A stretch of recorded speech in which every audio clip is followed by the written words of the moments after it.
First of all, thank you all for traveling great distances to be here today. We have a number of governments that are not present today that will be engaging with us virtually in different ways throughout this week. And I want to therefore give a special thank you to each and every one of you for joining us. My name is Jonathan Ortmans. I am the President and founder of the Global Entrepreneurship Network, but more importantly, the chair of the Global Entrepreneurship Congress. Before we begin, I would like to pay special tribute to the governor of Indiana, the people of Indiana, and the Hoosiers here in this great state for their extraordinary hospitality. Without them, we would not be here. And I hope you will each look for an opportunity to thank as many Indianans, Hoosiers as you can while you're here. And in particular, I want to point out, thank you so much, David, for being here. You'll have a chance to hear from him and to meet him as a representative of the state of Indiana.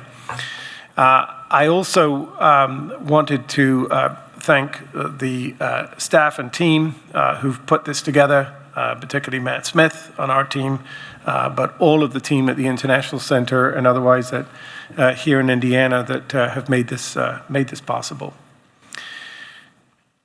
We gather at a very extraordinary moment from our perspective in the context of the role of entrepreneurship on the global stage.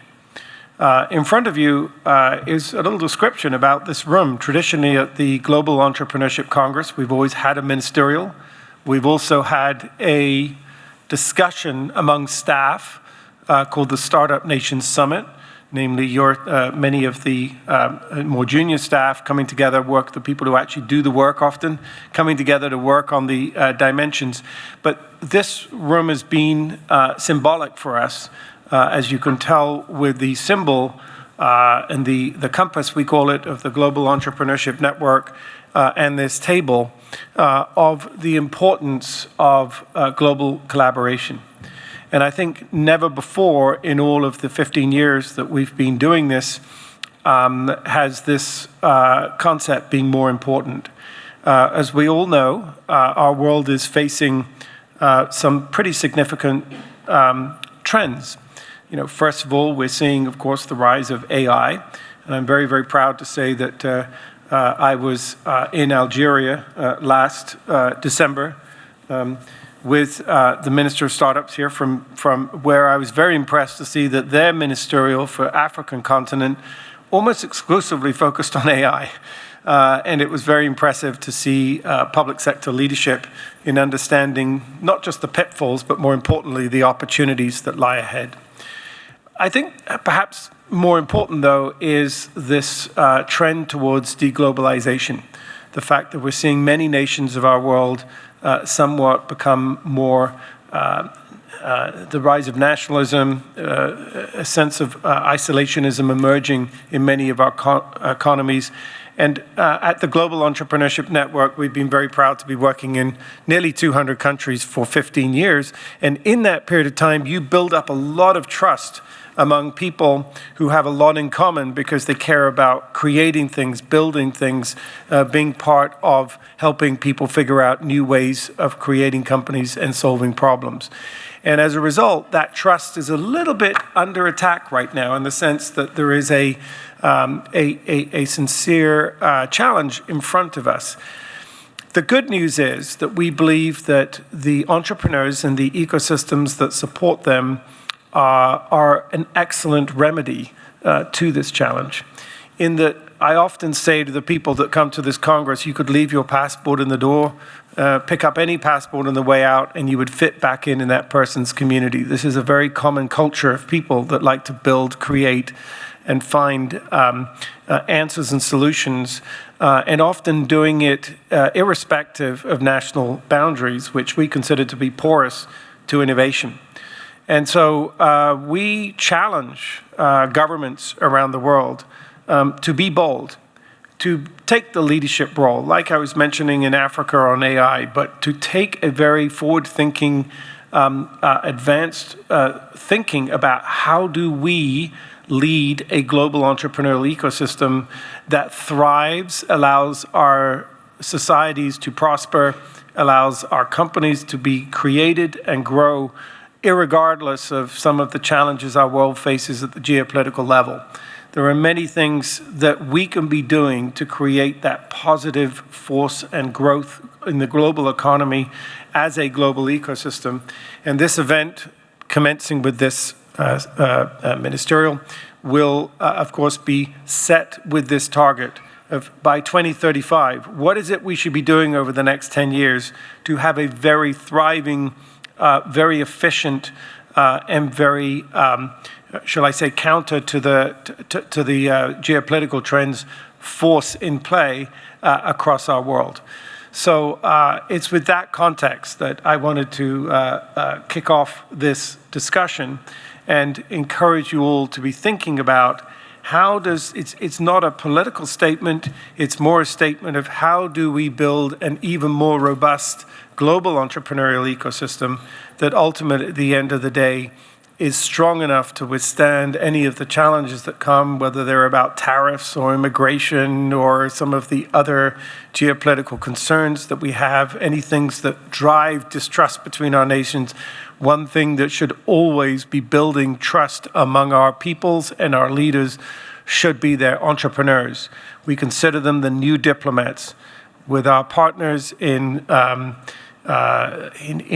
corporations whose brands span the world, and in entertainers and the media industry, we believe that entrepreneurs are indeed the new diplomats. They're the ones that can help you where it's impossible for your institutions to achieve the kind of success that you need because governments are necessarily complex. We know that no individual in a government can have full responsibility for the actions of the government. And I think we appeal to each of you to be part of that mission. So without further ado, I'm going to introduce one person that I wanted to also recognize for coming and joining us. Tom Sullivan, who's the on our board of directors, is the vice president of the U.S. Chamber of Commerce.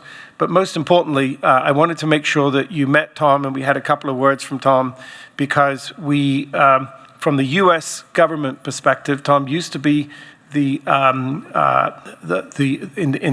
the administration, in a previous administration, and has been very much involved in helping to guide and advise the current administration on what we're doing on entrepreneurship. As Vice President for Small Business at the U.S. Chamber of Commerce, he has a seat at the table, and we wanted to make sure that you had an opportunity while you were here, either on the sidelines or formally, to be able to talk to Tom and make sure Tom has a perspective. So Tom, thank you for joining us. Is there anything you wanted to add on this as the host, as our host, being the host country of the United States?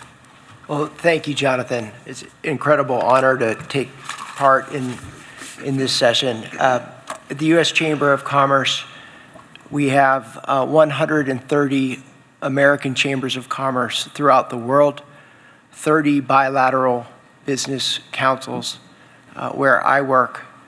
We're located directly across the White House, and we host many of your superiors every day, every week. So next time you visit, please stop, say hello. Let me show you the building where for 110 years business has a place and a voice in Washington, D.C. I'll turn it back over to Jonathan with one comment, and that is the pressure that we're all under. And I'll add a little bit to that pressure, because growth comes from SMEs. At the U.S. Chamber of Commerce, we are all about growth and removing barriers to growth. So just to add a little bit of pressure on all of us, it is up to us to spur growth because of how critical SMEs are, not only to the ecosystem, but to improving the citizens' ways of life throughout the world. So turn it back over to you, Jonathan. Thank you, Tom. Well, without further ado, this is where we have we want to be having a discussion and to be hearing from you. So I'm going to turn over back to Matt Smith, and Matt is going to guide us through the agenda for the ministerial. I want to again thank you for being here. I look forward to spending time with each of you individually over the course of the next few days, and we're very excited that you come, being part of this. Tradition of the GEC is that we don't just cloister people from government in a separate thing. We know that you're just as interested in every aspect of what's going to be going on in this event, and I think you'll see on the app we've got a lot of other activity and engagement for you to do, 75 sessions over the course of the next 4 days, as many as you were able to stay for. So thank you very much. Welcome to the Global Entrepreneurship Congress. Welcome to Indiana. And we look forward to the discussions ensuing and working with you on a continuing basis in the months ahead. Thank you. Thank you, Jonathan. So we have a busy agenda for the morning. We want to give all of you an opportunity to speak and share your insights, your experiences, and your updates. We have both government representatives and international organizations, a wealth of experience from some of our Gen Knowledge partners to share as well. Before we kick off, very happy to hand over to our host here today, David Watkins, Senior Vice President of Entrepreneurship at the Indiana Economic Development Corporation, to give some opening remarks and a welcome. So David, over to you. Thank you very much. So welcome to Indiana. As Jonathan said, we're very excited. This has been many years in the making, bringing the Global Entrepreneurship Congress to the United States for the first time since its inception. And that's exciting for us to be hosting it here in Indiana, in the heartland of the United States, where, like Tom mentioned, we believe that there's a tremendous opportunity for growth, for innovation, for economic prosperity driven by our entrepreneurs and our small and medium enterprises. On behalf of Governor Braun, Secretary David Adams, myself, my entire team, and all Hoosiers, welcome to our great state. We hope that if this is the first time you've been to Indiana, you get the opportunity to experience a little bit of what it means to be a Hoosier. For those of you who arrived early, I hear there was some participation in the celebration that our NBA basketball team, the Pacers, are going to the finals, so that was a tremendous experience. We are known for many things in the state of Indiana. We're known for innovation in agriculture. We're known for our university system with Notre Dame and Purdue and Indiana University. We're known for sports, for hosting major sporting events, for building swimming pools on NFL stadium playing fields. We're known for, just a few weeks ago, the greatest spectacle in racing. The largest single sporting event in the world happened just a few weeks back, the Indy 500 motorsport race. We're excited to now also be known as the Global Center of Entrepreneurship this week. With you all here, with this event, the Congress, Indiana now has a global opportunity to share with you all what it is that makes Indiana a great place to do business, and also an opportunity for us to be able to learn from you about how we can continue to advance the cause of entrepreneurship and small business in the state of Indiana. So thank you for being here, and I turn it back over to Matt and Jonathan. Thank you, David, and incredibly happy to be here, and we will be making the most of the Hoosier hospitality in the coming days, I'm sure. We're going to start with some contributions and insights from some of our international partners. Some have got slides, some haven't. Overall, our kind of structure for today is 5-minute remarks per delegate. I will kind of give a gentle reminder if we're going over that amount of time. And really want to kind of use this as an opportunity to create discussion as well. So if there are insights and contributions that spark a question, do just raise your name tent, and after an individual has delivered remarks, we'll come to you to put your question to the table. So I'm going to start with inviting JF Gauthier, President and CEO of Startup Genome, a long-time partner of Global Entrepreneurship Network. We co-publish the Global Startup Ecosystem Report with Startup Genome, coming out next week in Paris, Vivatech. Also a new publication, the Apex Nations Report, which I think you will be giving some insights on. Really long-standing relationship. We kind of greatly respect the work of Genome and their insights. JF, over to you to share the latest insights on all things entrepreneurial ecosystem. Thank you, Matt. Thank you, Jonathan. Thank you, everyone. It's so great to see a lot of familiar faces and welcome you to the US, to Indiana. Love to have a few great days with you to talk about how do we grow this engine of job creation and economic growth for all of our societies. And apologies, let's load the Startup Genome slide deck, please. Thank you. Just trying to kill time here.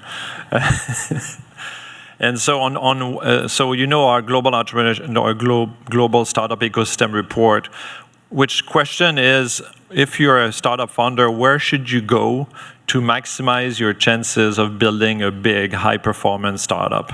So it's really not about innovation policy as much as the result of innovation policy at the city level. And Global Entrepreneurship Network and Startup Genome wanted to give really a barometer of innovation policy, startup policy to our clients, to the world, to be able to give you, how effective are your innovation policy? How do I benchmark in terms of the results so that then now I can go further and understand what am I missing? So the APEX report, which stands for Aptitudes and Policy for Exponential Entrepreneurship, APEX, will be launched by Jonathan and I on Wednesday. I think you'll receive a copy within 24 hours. Excuse me? Oh, I got a clicker. There we go. So what this report is about is a brand new report. It's the first of its kind, really, because it's a fair or normalized ranking showing the effectiveness of your past policies. So we all know that when we look at every ranking, the big countries and the rich countries always end up at the top, and that's not very good as a feedback of all of our great work that we do from the innovation potential that we have, really advanced our economies with exponential entrepreneurship. So now this is the benchmark that starts from where are you at? So it's normalized by GDP, normalized by per capita. We also normalize it by what's your innovation, your traditional innovation, to see from your traditional innovation, how much do you translate into tech entrepreneurship. And we know now that the corporate university R&D system has lots of power to really drive economies. Corporations use technology, and they do it especially fast with AI to reduce headcounts. And so if you want to create jobs, net new jobs, it's always by SMEs and by startups. So it's really for you as a barometer of the past policy investment, and so that you can compare as you go over the next few years and see, how am I doing? Am I improving? And for me, when and on my team, when we did this report, we're like, if the ranking is well done, there should be, some small countries, some developing countries in the top, so that we can see it's really balanced, because some do very well. You can see right away Singapore is number 1, very small country, Estonia number 4, because they've done a lot. There's very small populations. Of course, when you look head-to-head startup ecosystem size and productivity, of course it's lower, but they've done a really great job at growing their tech startup ecosystem for a small country. And you can see Kenya, for instance, in 17th, right? I don't think they've ever been top 20 in any innovation ranking. So this is really a new barometer. Brazil is 23rd, Nigeria is 25th. It's like, where are you starting from and where did you go? Right? That's a better way to look at it. And you can see we have also, of course, the regional ranking, because it's much better to compare countries against each other that have similar economics, similar population and structure, than to compare globally and have a long ranking of 190 cities that tell you nothing. So we have regional rankings and a top ranking. And that's the first step. It's looking back up to now, where do you stand? And the second part that we invite you to take part of with us is to look at what policies that you have right now how do they compare to others? What are your gaps to give you clarity as what you can do next? And it's based on, of course, 30 years of global policy experience, 10 years of policy advisory at Startup Genome, and looking only at the policies that matter the most. I don't know if you're like me, but when I look at, for instance, the EU policy framework, it's about 20 pages of small things you need to do, and it's not very helpful. At Startup Genome, we've always thought about what are the 3 things that you can do this year to change the game, to unlock your potential.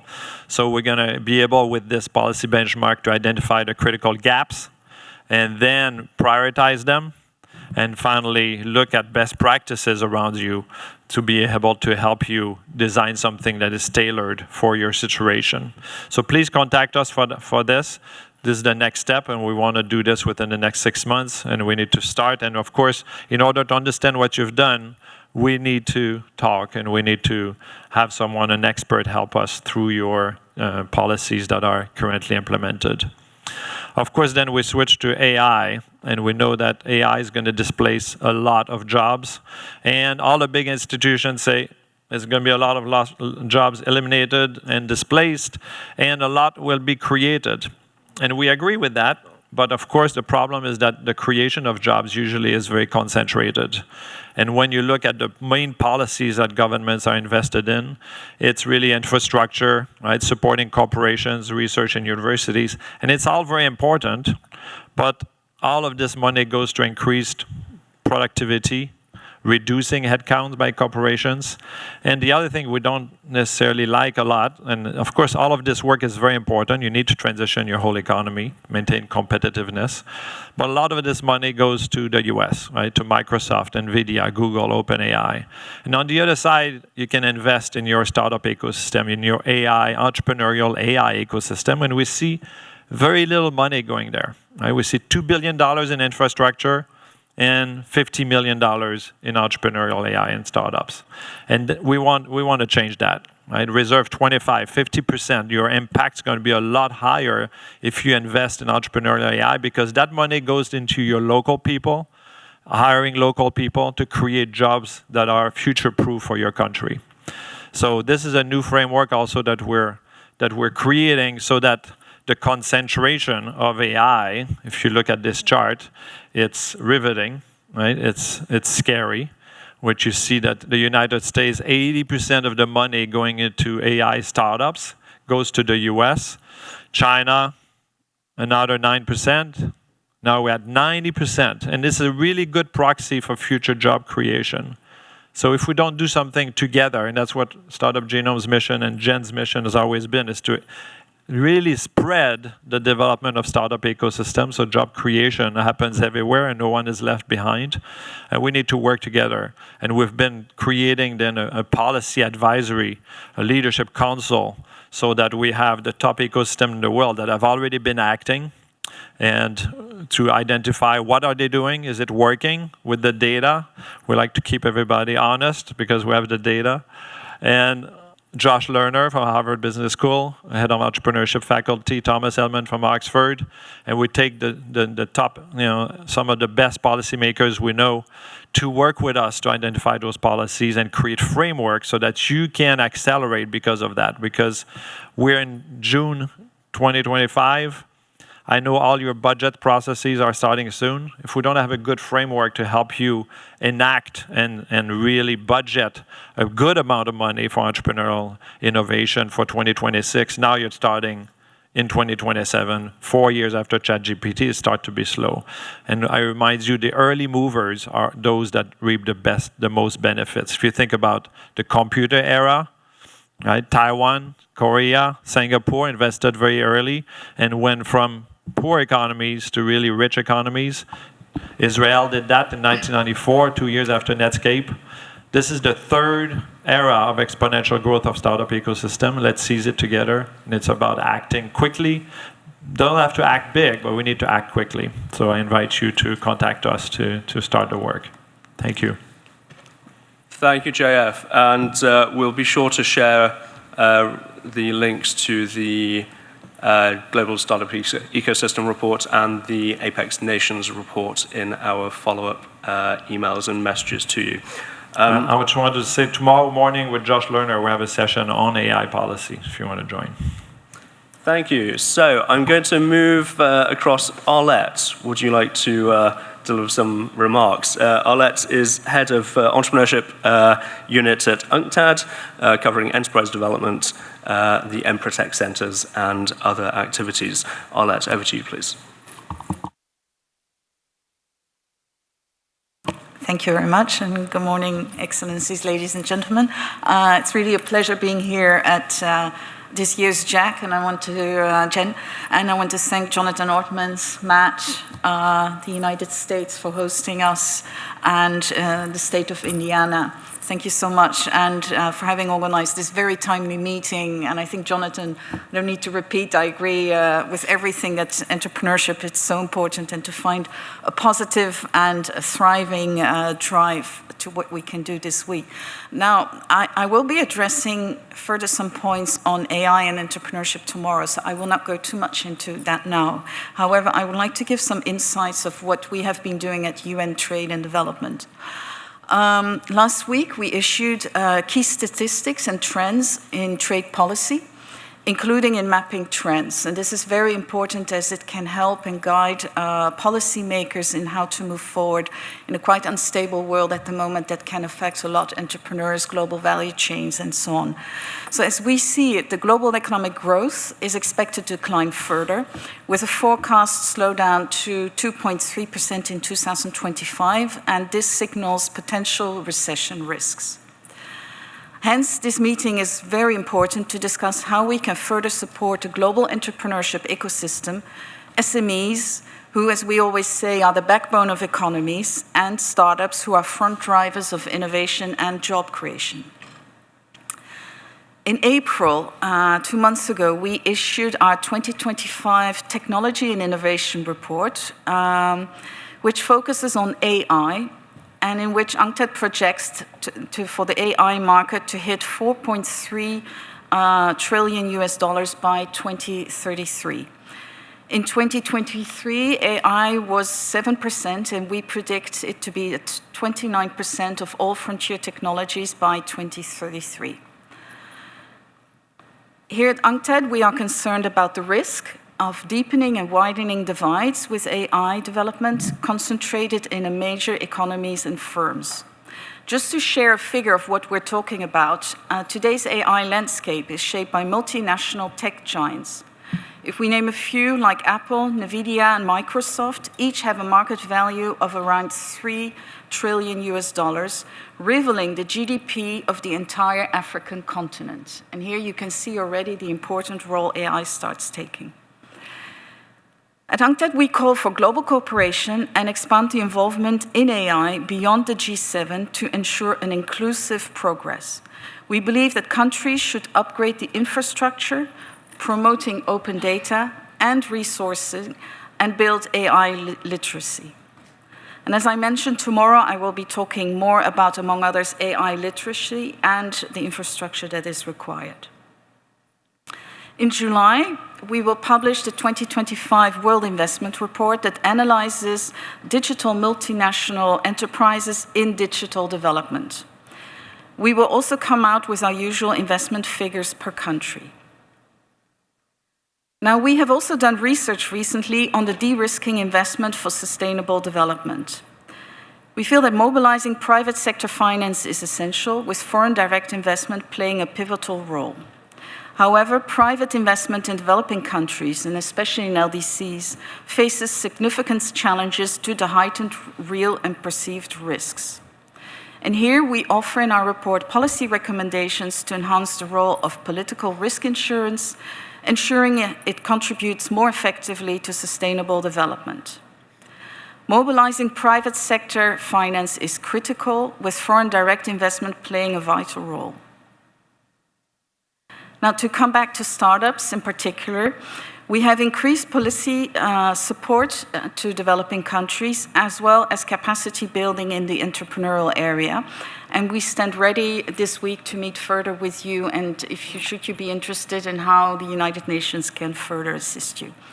And as I will be speaking a few times this week, I decided to keep it rather short, and thank you, Matt.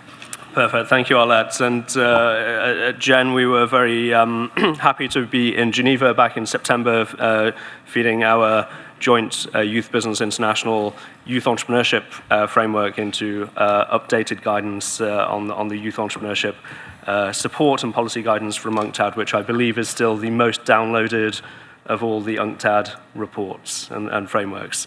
So clearly a lot of demand for youth entrepreneurship insights. I'm going to work my way down the chain, invite Dr. Vasiliki of the OECD Development Center to deliver some remarks. Vasiliki is running a session with a couple of you later this week, digging into the latest publication, Startup Asia. And I think we have some slides, if we can load the OECD Development Center slides, please. And Vasiliki, do you have a clicker from JF? Over to you. Great. Thank you so much, Matt, for giving me the floor. It is an honor to be here with all of you and share some updates after Melbourne. Thank you very much to our hosts, of course, the US and Indiana State. Dear ministers, excellencies, dear colleagues, it's a real pleasure to be able to discuss with you today what we're doing at the Development Center when it comes to fostering startups. The startup world, the startup economy is massive now. About $290 billion was invested last year in startups. That's equivalent to the GDP of an advanced economy like Portugal or Finland, for instance. So we're talking about big opportunity. 15 years ago, the awareness of the role of startups in development was very small. Yet at the center, we saw that there is potential, not just of startups to drive innovation, but also of public policies to have a big impact through interventions that are not necessarily very costly. So we developed a framework to assess policies for startups. Now, what do we do? What is the Startup for Development framework? We look at the definition of startups. I think we can all agree there's not a universal definition yet, and this creates some problems. Then we look at all the package of support that is available, both by the government and the private sector, and then we map this typology of support by startups by the development stage, and we identify with the governments what are the synergies with the indirect support policies, from infrastructure, trade, science, investment, regulatory skills, policies, and so on. When we look at the direct areas for intervention of startups, we look at 5 different areas. There's, of course, the financing part, there's the providing services and the connections, there's how to create markets, how to transform mindsets, and how to reform legal frameworks. We implemented this first in Latin America in 2013, and then again in 2016, and most recently we implemented this in Asia with the book that Matt just mentioned, which delved into India, Indonesia, Thailand, and Vietnam. Now, of course, there's no unique way to go about fostering startups, and every country is very different. So it's kind of hard to share aggregate learnings from this work, but yet I would like to give you a bird's eye view about what we learned from governments and businesses in this last book we did on Asia. Asia is the world's second largest startup hub by venture capital, so we're talking about a very large market. $1 in $4 is invested there, and about 1 in 5 startups is headquartered in Asia. It is also it's an extremely diverse region. We're talking about some of the largest and the oldest ecosystems in Asia, like China and India, and a lot of newcomers like Indonesia and Thailand, and we even see startups emerging in LDCs like Cambodia and Bangladesh. What they all have in common, I would say, is that they're part of this very connected, very large market, growing consumer income, and a committed private sector to innovation. They also have, of course, governments that are committed to making change, and we see that in almost every country there have been a lot of public policies aiming to support startups. Here you can see how we implemented the framework in a comparative way in the countries that form part of the book. And just because we don't have a lot of time, and like Arlette said, we have opportunities to talk about our work during this conference, I just want you to leave you with the 5 key issues, let's say, that we spot in this work. The first is, how can we improve the linkages between startups and the rest of the production ecosystem? Because there's a lot of potential to modernize, to bring innovation to market in areas that are more traditional. There's a lot of potential there. Corporate venture capital is a way that we see that is driving this kind of change. Thailand is not with us today, but is part of the book. We saw, for instance, that about 46% of venture capital deals in Thailand are with the participation of the corporate sector. But more needs to be done to design instruments that can really connect the different areas. The second one is how to increase the sophistication and the density of the ecosystems. Now, there's very strong pockets of potential in areas like AI, biotech, renewables.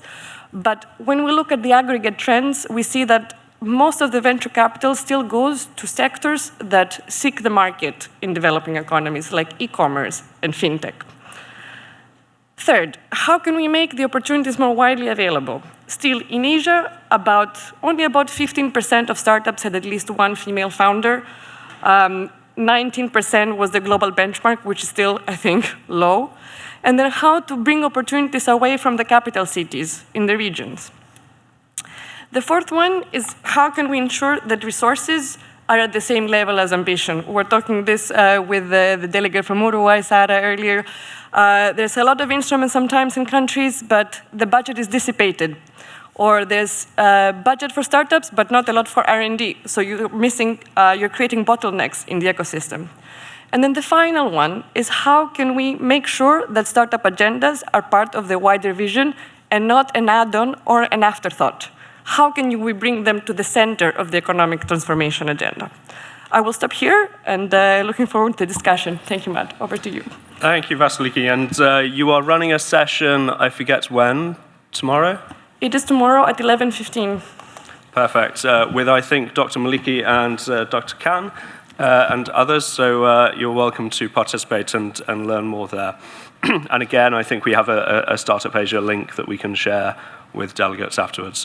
I'm going to move down to an OECD colleague, Dr. John Potter, Head of Enterprise Entrepreneurship Analysis at the Center for Entrepreneurship, known for publishing a wide range of publications, The Missing Entrepreneurs and other things. You're also launching a benchmark report this week and have a session, I forget when. It's on Wednesday. There we go. At 1 o'clock. Come along, please. Perfect. And John, do you have slides? I forget. No slides. No slides. Well, over to you. Thank you. All right. Well, thank you very much. I'm from another part of the OECD. There's two parts of the OECD who have come today, the Development Center, and I'm from something called the Center for Entrepreneurship, or the full title is the Center for Entrepreneurship, SMEs, Regions, and Cities. So very pleased to be here. I'd like to give a few overall policy messages and mention some of our latest research and resources. So in terms of policy messages, a first point is in our work, we argue that not all entrepreneurship is impactful. Not all business creations are of equal value to the economy. Most new businesses are not innovative and do not create jobs and do not survive. And I think it's important to start. The sorts of entrepreneurship we've been hearing from JF and from Vasiliki, technology, equity-based, that is the impactful entrepreneurship. But there is a lot of entrepreneurship and new business creation that's not very impactful. And the job of policy is to target the impactful firms. If you're head of entrepreneurship policy in a government ministry. The second point is that the amount of impactful entrepreneurship in an economy depends on the quality of its entrepreneurial ecosystem. And I think we all recognize that as well. And that's what our entrepreneurial ecosystem diagnostic report is all about. The conditions in terms of talent, networks, finance, ecosystem leadership all have an impact on the levels of entrepreneurship in a country. Countries have got to make an effort to diagnose where their strengths and weaknesses are on these different conditions.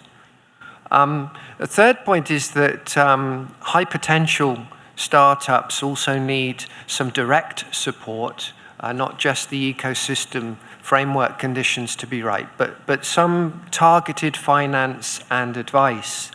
And business incubators are a key hub in the system, so they really need attention. They identify the high potential entrepreneurs, and they also connect them into the ecosystem resources.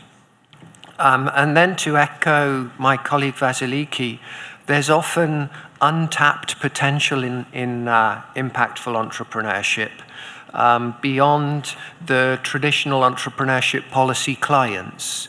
There are other groups of people. The OECD estimates are that there are 32 million missing entrepreneurs in the OECD countries, mainly women, but also youth. And policymakers need dedicated actions for those two groups. But they also need to make sure that those two groups have got access to mainstream programs. And last thing is governments need to evaluate policy impacts in a reliable and a comprehensive manner to identify what works. And I think IGL will back that up. Evaluation's fundamental to knowing what works. Now, in terms of our resources at OECD, there's one main thing I would like to point you to, which is the OECD recommendation on SME and entrepreneurship policy. That's our guiding document. It came out in 2022. And what we do in the Secretariat is check the alignment of countries against those policy principles. They stress policy coordination and governance, green and digital entrepreneurship, and the importance of finance and skills and the wider entrepreneurial ecosystem. And then just to finish up some highlights of our recent work, as I say, there's the Entrepreneurial Ecosystem Diagnostics report, which we're launching here at GEC. The first edition is now actually available on the OECD website. It's got data on entrepreneurship inputs from the ecosystem, the different pillars, the outputs in terms of entrepreneurship rates, and the variations by social group and by region. And the aim is to enable governments to diagnose their policy innovation needs. And then two other things, regional entrepreneurial ecosystems. We've also been working at subnational level, and that's very important in certain countries more than in others. Certain countries like Chile have got much wider regional variations. UK another wide variation than other countries like the US, actually. But what we've found is that there's a very strong persistence in the regional league table of entrepreneurship performance within countries.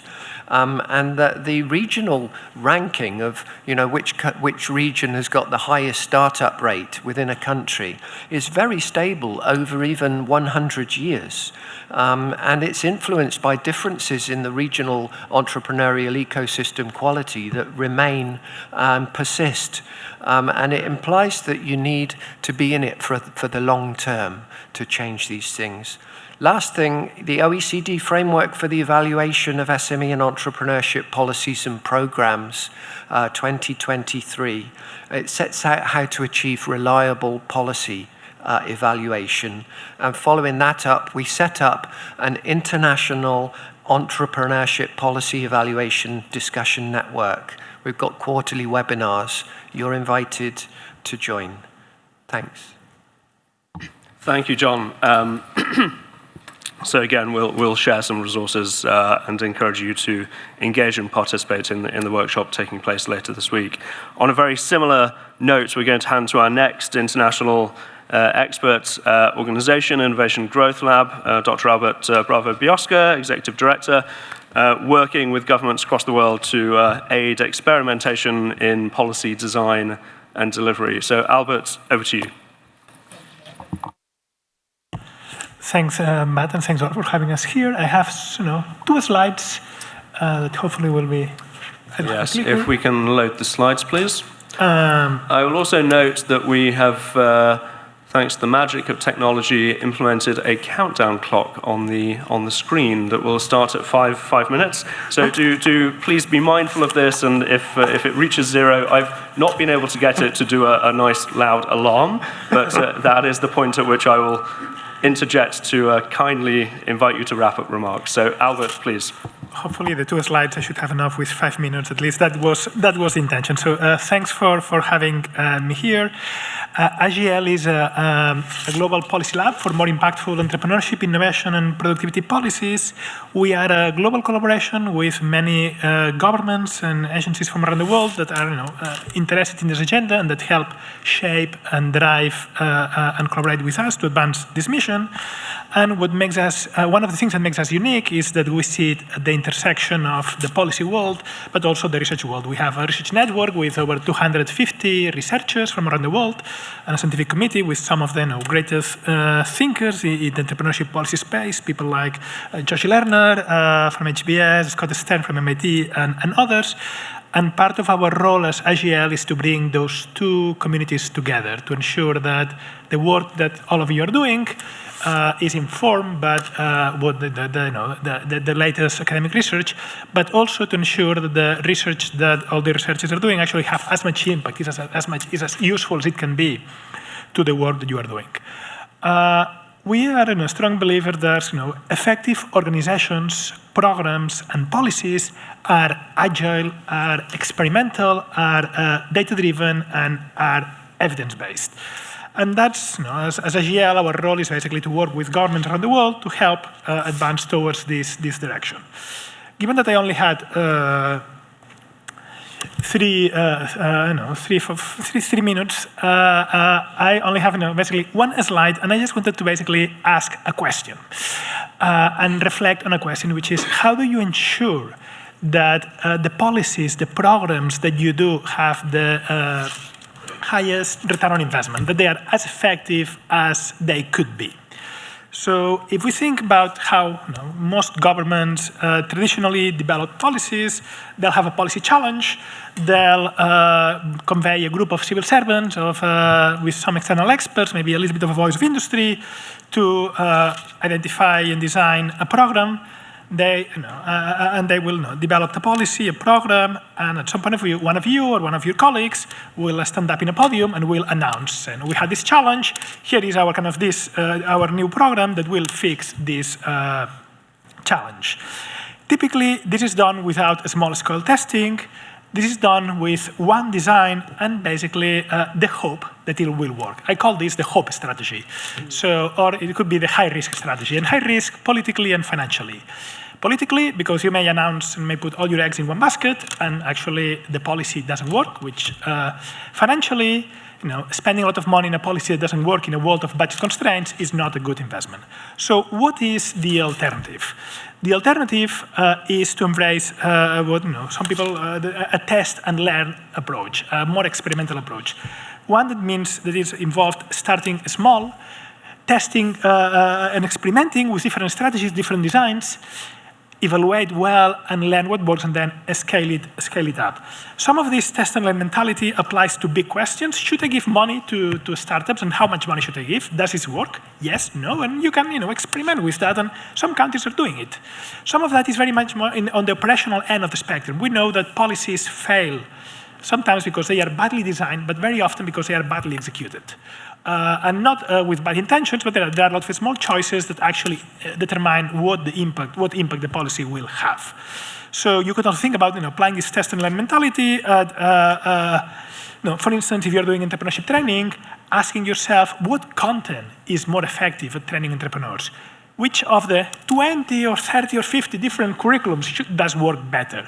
This is, we have a lot of examples, I will not cover them here today, of how some contents actually work better than others. But the quick question is, how much of that learning capacity, that testing, are you actually doing with your programs in your context? So this is something that, is it spreading around the world. Many governments are already adopting a test and learn approach, and actually it's an approach that has won a Nobel Prize winner with the 3 economists here that won the Nobel Prize precisely for applying this approach to development economics. But it's not straightforward to implement in practice. It requires rethinking and building up your internal capabilities and processes in your organizations for experimentation, data, and evidence. This is something that requires some thinking, some afterthought. I will not cover how to do it, but it'd be great to have a conversation with any of you who's interested over the next few days. And I'm also running a session on Wednesday on this issue. So thanks, and looking forward to discussing more about it. Thank you, Albert. And yes, another very strong session that's worthy of participation. Going to move, we're nearly done with our international organizations. We're going to be moving on to your ministerial and representative remarks very shortly. Belinda, Innovation for Policy Foundation, very highly respected organization working with quite a good number of African nations, but perhaps others as well, on Startup Act, best known for its work on the Nigerian Startup Act and the participatory democracy element that led to that. Really delighted you can join us. Would like to give you the floor to update those on the table as to what you are working on and where you're seeing the most exciting developments. Excellent. Thank you very much, Matt, and thank you, everyone. Very happy to be here. As mentioned, I'm at the Innovation for Policy Foundation, and we're a small not-for-profit that support governments in developing participatory and inclusive policy making. We have 3 verticals around research, advisory, and knowledge sharing, and our main kind of core of our work is placing people at the heart of decision making. So jumping off of the work you just mentioned at the Innovation Growth Lab and thinking of like the highest return on investment, but also the most successful type of policies, we believe that by making sure those who are part of the actual ecosystem are part of the decision making process, there's more likely to be success in the policies that you develop. As mentioned, we supported in participatory processes in Nigeria and Senegal, and we're currently working in Cape Verde right now. So this week we have 3 policy hackathons where we're gathering the information and insights in terms of the challenges and the potential solutions from entrepreneurs themselves in Cabo Verde to understand what is the most appropriate policy to then be implemented as part of their Startup Act. We essentially tailor our support to basically the cities, the countries that we're working with to make sure that those policies that are developed are in tune and relevant and are more likely to be successful. We base our work around a framework. It's a decision-thinking framework. It's called the ADDIS process, ADDIS, and it stands for agenda setting, decision-making, drafting, implementation, and sense-making. And it's essentially, I haven't got a slide here, but it's a cycle, but a cycle that is not necessarily linear. It's a process that we expect to be able to, for example, go into Cabo Verde. We knew that they were at the very beginning of their process in terms of the agenda setting, so they had needed to define exactly what it is that they needed in terms of their policy their startup policy, and then going through the motions to go through a very quick fire process to eventually end in a Startup Act. And this is quite a unique situation because it's quick. The whole hope is by the end of the year there is a Startup Act that's ready to be implemented. It can take many, many years, and in the past it's taken, yes, a very long time to get to the point of development and then actual implementation. The process we focus on in terms of the dimensions for entrepreneurship and productive entrepreneurship, we also mentioned there are different types of entrepreneurship, and the goal is to focus on productive entrepreneurship. Our 7 challenge areas, so market access, finance, culture, governance, business development, infrastructure, and human capital, which I'm sure overlap with many of the other dimensions that others are also working on. We use this as a framework to help support us in helping countries develop, again, like I mentioned, relevant startup policies for their context. It may be different for one country to the other, depending on their legislative approaches, but we work with these governments to make sure that we can hone in for them. So that might include doing a landscaping process to make sure that the policies that are being developed are not duplicative, but complementary for the policies that already exist, doing a benchmarking exercise, kind of comparing to the different nations that are nearby that you're able to kind of learn from. There's no need to kind of repeat mistakes that other nations have been able to overcome. You can kind of avoid these by making sure that there's a peer learning approach. So we also have a number of different resources to support policymakers, but also the broader ecosystem.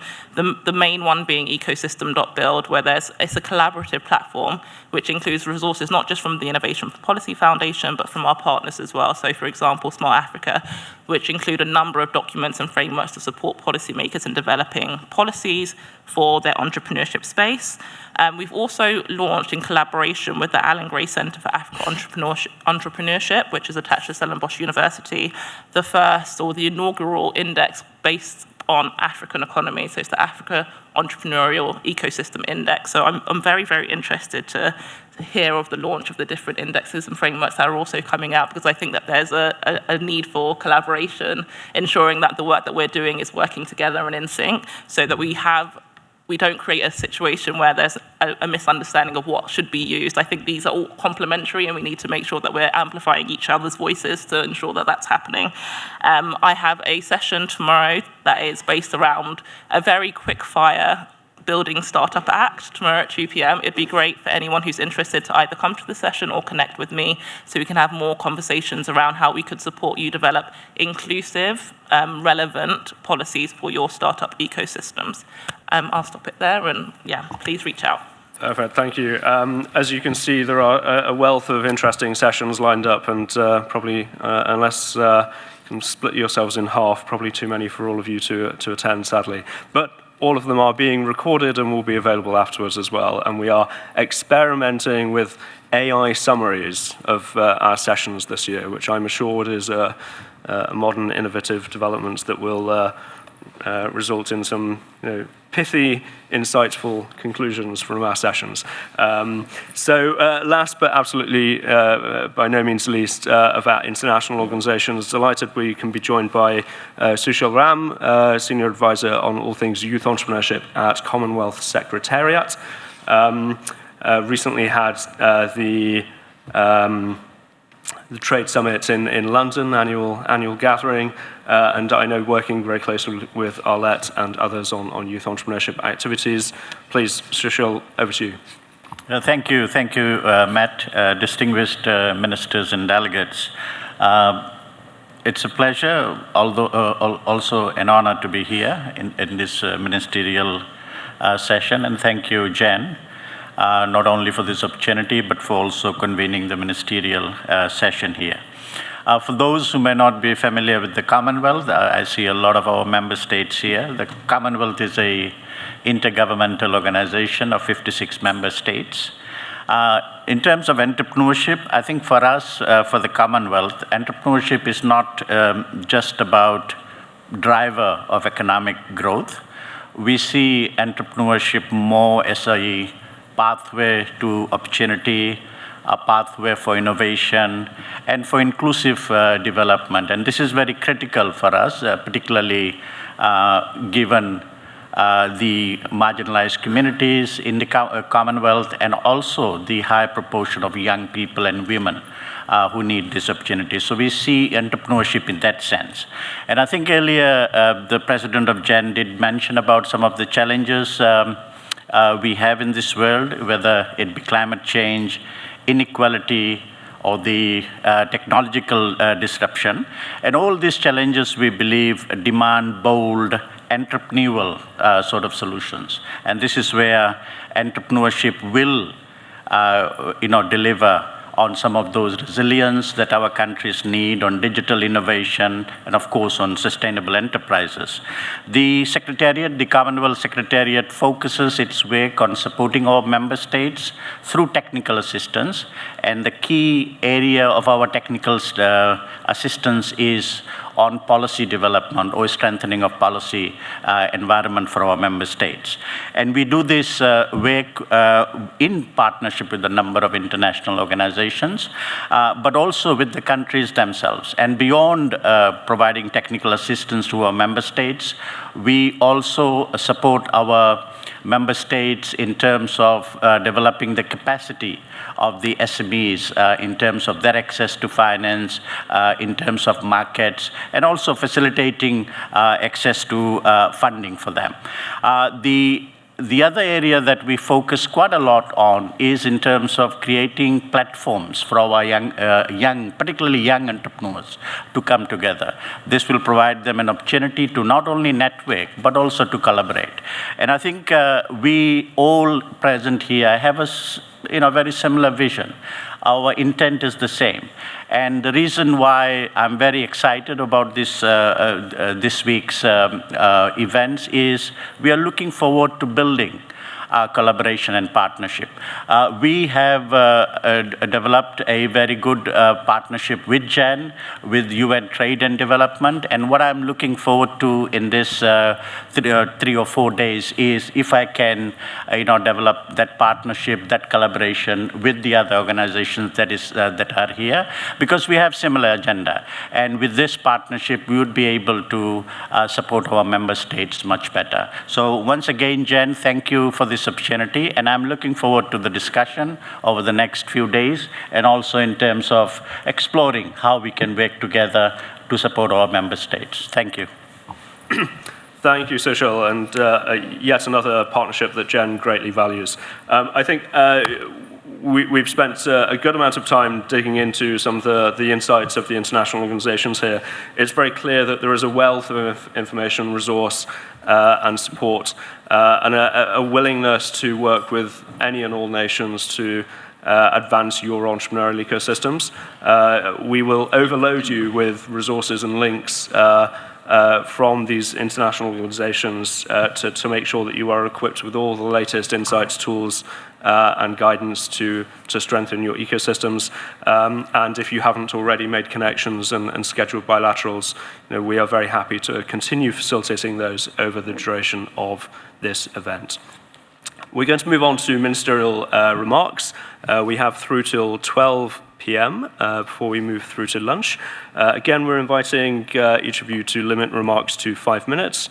And overall, the conference theme is the bold change the world. That is kind of aligned and complementing the Indiana Economic Development Strategy, the Indiana for the Bold. It's also reflecting that it is entrepreneurs and bold thinking that change the world. Within that, we have identified 3 key themes that we believe are crucial to facilitating entrepreneurial growth within countries and the priorities for governments. That is the need for bold visions, for focused delivery, and measured performance. We encourage governments to think bigger, learn from recent election wins in the US and elsewhere. Look at the Saudi Arabia Vision 2030, the many other multi-year development strategies that are really rewiring states around the world. But also think bigger in terms of design and delivery of programs and policies as well. On the implementation side, implementing is hard, and the challenge of working across governments to achieve what can be quite complex policies and programs is a challenge that nations around the world are facing. And I hope that today and over the coming few days, we'll hear some really interesting examples of how to successfully implement and get through those challenges. Indeed, we have a workshop with a few of us speaking on that topic tomorrow, I believe. And finally, evaluation. We've heard from IGL, we've heard from OECD, we've heard from others about the importance of evaluating your programs, your policies, proving that what you're doing is leading to measurable outcomes in entrepreneurial activity. So with that as the context, I'd like to start working our way around the table alphabetically, 5-minute remarks on the state of entrepreneurship in your country. What are some of the more innovative new approaches that you're experimenting with? What are some of the challenges that you're facing that you'd like to air to your peers around the table? And what might be the subject of ongoing discussions in your bilaterals and others? We have the 5-minute marker. I will gently intervene at the end of that time limit. Very happy to start with His Excellency Nuruddin Weda, Minister of Knowledge Economy, Startups and Micro Enterprises of Algeria. We've had a very long-standing relationship with Algeria, the ministry, which is, I think, now 3-4 years old. Jonathan and myself have been very honored guests of the minister and the government for their African Startup Conference that takes place every December, which is again scheduled for the 2nd to 4th, I believe, of December this year. And they've done a phenomenally good job convening the African ministers and the wider startup ecosystem. So, Nuruddin, please, over to you. Thank you very much. Bismillah ar-Rahman ar-Rahim. Ladies and gentlemen, I'm happy to be with you today. Very glad to be among you. Let me maybe in a few minutes try to summarize what we tried to do during this last 4 years. So we started in 2020 with what has been said today with the test and learn method. So it was really very interesting to start in 2020 with a ministerial department called Knowledge-Based Economy and Startups. And it was within a wider vision where the goal was how to diversify the economy in generally an oil and gas country, sorry. So there was a vision, and then this department came to bring this political support for this vision. So we started in 2020, and 2 years later, we noticed very quickly that it will be very challenging to do it alone. So we launched the African Startup Conference in 2022. And we belong that we have to better try to build global ecosystem than a country one, because we have to gather our efforts with different countries. So in 2022, we launched the African Startup Conference. It started as an African conference, and then today, believe me, it's more than a global event. It's the biggest tech event in Africa, but in the same time, it involves MENA regions and even some European and Asian countries. So today, within the African Startup Conference, the goal is how really to build a global ecosystem and work together on all the challenges that faces entrepreneurs in their journey. Then, what should be the challenge right now? We think that after this small experience, that today, as it has been said this morning by Jonathan, entrepreneurs has to play more than an economic role. So we expect that entrepreneurs can bring change beyond the economic sphere. It should be in more than that. And for that, we are trying to make these entrepreneurs, and especially the champions, in the main stage. Our belief is that we arrived to a point where the entrepreneurs are more convincing, are more impactful, and we have to highlight more entrepreneurs than policymakers. And this is our belief. Why we are talking about this? Because for the first time, we are noticing that really, as it has been mentioned this morning, the world is facing really, really big challenges, especially on the geostrategic issue. Today, as a government, we are not able to support the minimum conditions of life all over the planet. And we think that entrepreneurs have to contribute in this effort, as governments did not succeed to guarantee this all over the world. Now, how to do it? It's not an easy thing, we believe, but at least we have to put the champions in the main stage, bring these champions. Just an idea, we can imagine in the next edition of GEC have champions around this honorable table, because they are the players. The champions and the entrepreneurs are the players. We are catalyzers, we are facilitating only, but they are the players. They are the main players, and we have to have, we will take benefit if we have their voice in such gathering. This is just an idea. And this is what we are trying to do during the next edition of African Startup Conference. As Matthew has said, we will be organizing the 4th edition between the 2nd and the 4th December in Algiers. And for this next edition, we will bring champions and we will put them in the main stage. And we believe that champions are more convincing, especially for our youth populations in Africa all over the world. So champions will be more convincing, and it will be more interesting to put them on the main stage in order to have more impactful ecosystem. I finish by just give you an example. I have brought some Algerian champions with me in this table and all over outside to participate to this very interesting event. So today I think that we have to gather our efforts all over the world if we want really to have impact, not only on economy, but especially on human beings. And this is what is challenging nowadays. Now, to finish this thought, I invite every one of you.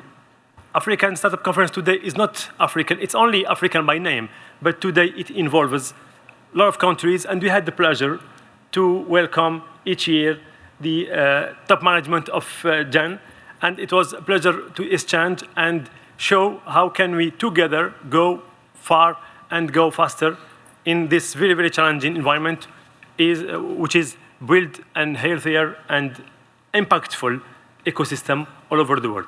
So once again, thank you, Jen, for this opportunity, and we hope to welcome you all next December. Thank you. Thank you, Minister, and I greatly enjoy my annual visit to Algiers, and hopefully we'll see far more of Algeria in the desert this time. That's next on my list. Moving to Bermuda, we've had a long-standing relationship with the country. We've had representation for many years. The Honourable Jason Hayward, delighted you can join us for the Ministerial and GEC. I believe this is your first. So please, the floor is yours. Matt, thank you for allowing me to give a brief intervention, and pleasant good morning to leaders of the global entrepreneurial ecosystem and also to my ministerial colleagues. The Ministerial Economy and Labor in Bermuda is responsible for economic growth, development, and the expansion of jobs.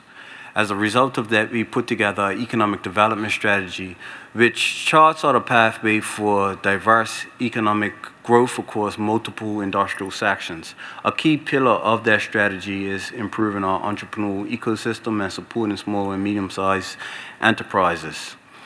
We are on a concerted effort to ensure that we have an ecosystem that allows entrepreneurship to thrive in Bermuda.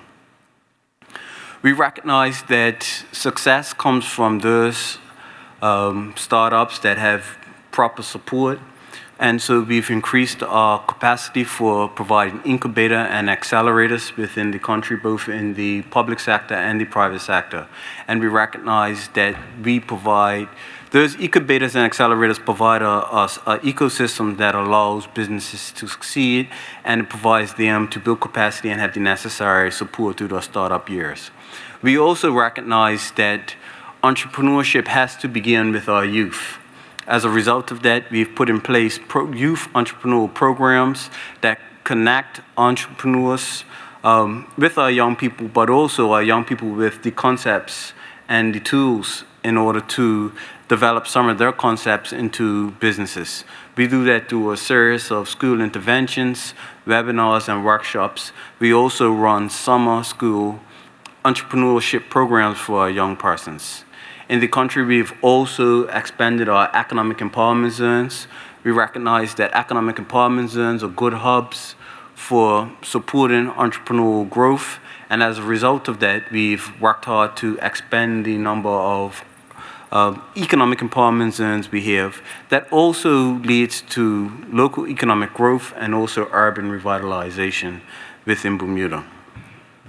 We continue to provide financial support through microloans and guaranteeing of loans and grant funding, and that to ensure that there is levels of business continuity and the expansion of small businesses in Bermuda. We are embarking on a full-fledged national entrepreneurship strategy, and that is one of the goals that come from our economic development strategy. And so we will be ensuring that we have all of the policy resources and tools aligned underneath one strategy that supports our entrepreneurship moving forward. That would also include digital economy as well. We are developing a digital economy strategy, and part of that digital economy strategy will address digital entrepreneurship. We know that that is the future. We know that that is the mechanism for greatest level of job creation, and we want to ensure that we have goals in alignment with achieving the aims that we set out in that area. One of the greatest challenges we do have is connecting entrepreneurs with the appropriate level of funding. funding through traditional sources such as our banks is an ongoing challenge for entrepreneurs, and also connecting entrepreneurs with investors and VC funding. And so what we want to do is create bridges between investors and our entrepreneurs so that our entrepreneurs can take advantage of those opportunities that actually exist. We also want to ensure that our small and medium-sized enterprises begin to think global. Many startup businesses and only believe that they can operate in our domestic ecosystem, while the opportunities expand beyond our borders. And how do we create those bridges to other ecosystems and other territories around the world? All in all, the government of Bermuda understands that entrepreneurship is key for inclusive economic growth and development, and we want to continue to support the entrepreneurial ecosystem, but make the necessary policy adjustments to ensure that we reduce red tape and barriers as much as we possibly can. Thank you. Thank you, Minister. We're now going to move on to Brazil. Honored to have Renato Ferreira, the Special Advisor to the Minister of Entrepreneurship, Micro Enterprise and Small Business. Like a few people around this table, representing quite a new ministry, and an inaugural Minister of Entrepreneurship. I think there are some lessons to learn between Algeria, Brazil, and others. The art of designing, launching a new ministry, and getting things up and running will, I'm sure, be an interesting conversation between the two of you and others. So, Renato, over to you. Thank you. Thank you, Matt. Good morning for everyone. Thank you, David Watkins, for receiving us here in this beautiful state of Indiana. Thank you for the experts for the very important insights with which we started this morning. It is with great joy and deep honor that I represent here the Minister Márcio França, Minister of Entrepreneurship of Brazil, and the government of President Lula da Silva. As Matt said, we are just 20 months old, the ministry in Brazil, for entrepreneurship, so it's a really kind of new experience. I'm very happy to visit for the first time this beautiful state of Indiana, especially this week when we all expect the Pacers to be the NBA champions for the first time, right? And I learned the yes sirs, the motto. So yes sirs. Brazil is a country inhabited by very creative and hardworking people. We often say, though the Americans not always agree with us, that he was a Brazilian, Santos Dumont, the one that invented the airplane, and also the wristwatch. The wristwatch is more clear that it really was Santos Dumont that invented the wristwatch, and these objects are now ubiquitous in the world. They are a proof of Brazil's creativity. And Brazil also stands out for cultural contribution, music, literature, cinema, and sports. It was from Brazil that this year's Oscar-winning movie I'm Still Here came, and also the four-time Indy 500 champion, Hélio Castro Neves, one of the four-time winners, is from Brazil too. And the economic strength of the world's eighth largest economy comes from these brilliant, resilient, and innovative people, and also from the unique features of our territory, such as the planet's greatest biodiversity, privileged access to water and clean energy, and an increasingly business-friendly institutional environment. Brazil is, that's something very interesting that we found out beginning the work with this new ministry, is home to a vast number of entrepreneurs, particularly small business owners. In Brazil, there are over 16 million individual micro-entrepreneurs, more than 6.5 million micro-enterprises, and over 1.2 million small businesses. These nearly 24 million formal entrepreneurs account for 60% of jobs in Brazil, 27% of Brazil's GDP, and they account for 99% of all companies in Brazil. In addition, there are millions of informal entrepreneurs in Brazil, and our country is in the 6th position globally for the number of established entrepreneurs, ahead of countries like the UK, Italy, and even the United States. And it's the highest rate in Brazil for the last 4 years, the total number of entrepreneurs. This flourishing moment for Brazilian entrepreneurship coincides, as I said, with the recent creation of the Ministry of Entrepreneurship, only 20 months ago. And the goal for our ministry from the beginning, it was to make it much easier for anyone to start and sustainably grow a business in Brazil, with a special focus on the small enterprises, which is the true backbone of Brazil's economy. The results in these first months have been really remarkable. Programs coordinated by the ministry have trained over 200,000 entrepreneurs only in 2024 alone. In a flood-hit region, in the last year, Rio Grande do Sul, recovery programs for small businesses enabled the reopening of 36,000 out of 38,000 businesses that had been forced to close due to the floods, the last year's floods in Rio Grande do Sul.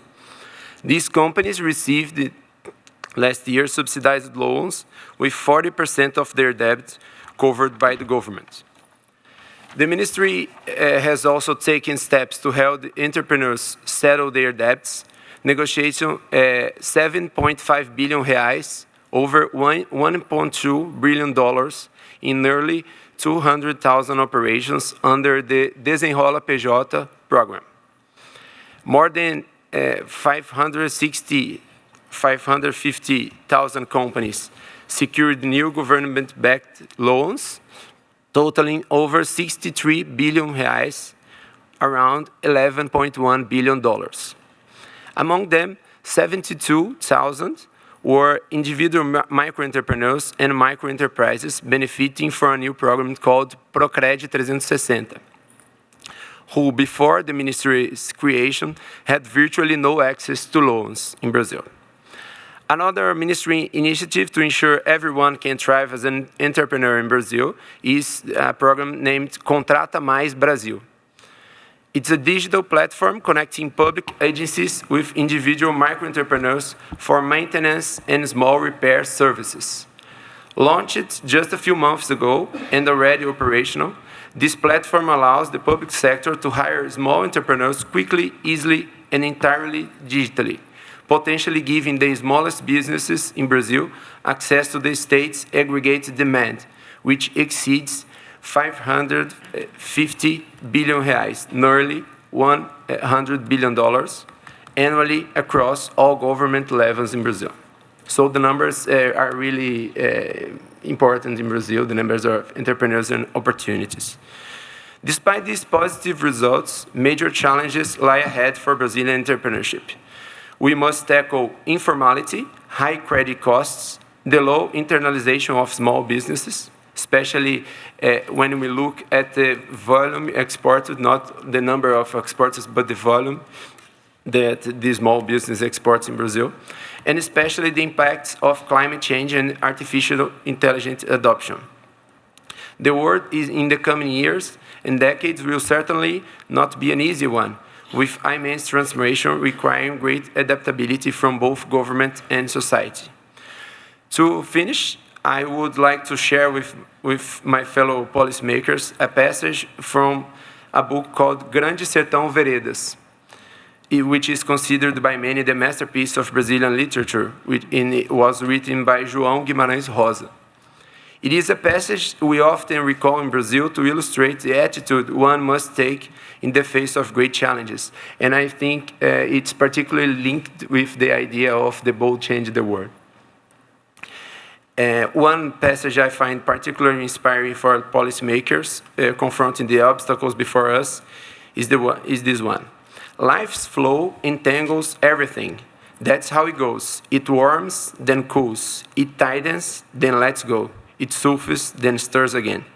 What it asks of us is courage. May we, in our countries, embody the courage in the face of challenges, and may entrepreneurship flourish in every nation of the world. Thank you. Thank you, Matt. Thank you, Renato, and what a wonderful sentiment there that I think we will all agree on. Moving on, really delighted to have His Excellency Dr. Kanchan Mehta of Cambodia, one of our longest serving ministerial participants. I now forget how many GECs and ministerials you've been to. I know, sadly, this is your last one, though, as your portfolio is changing soon. But for your final ministerial participation, I hand you the floor. Thank you, Matt.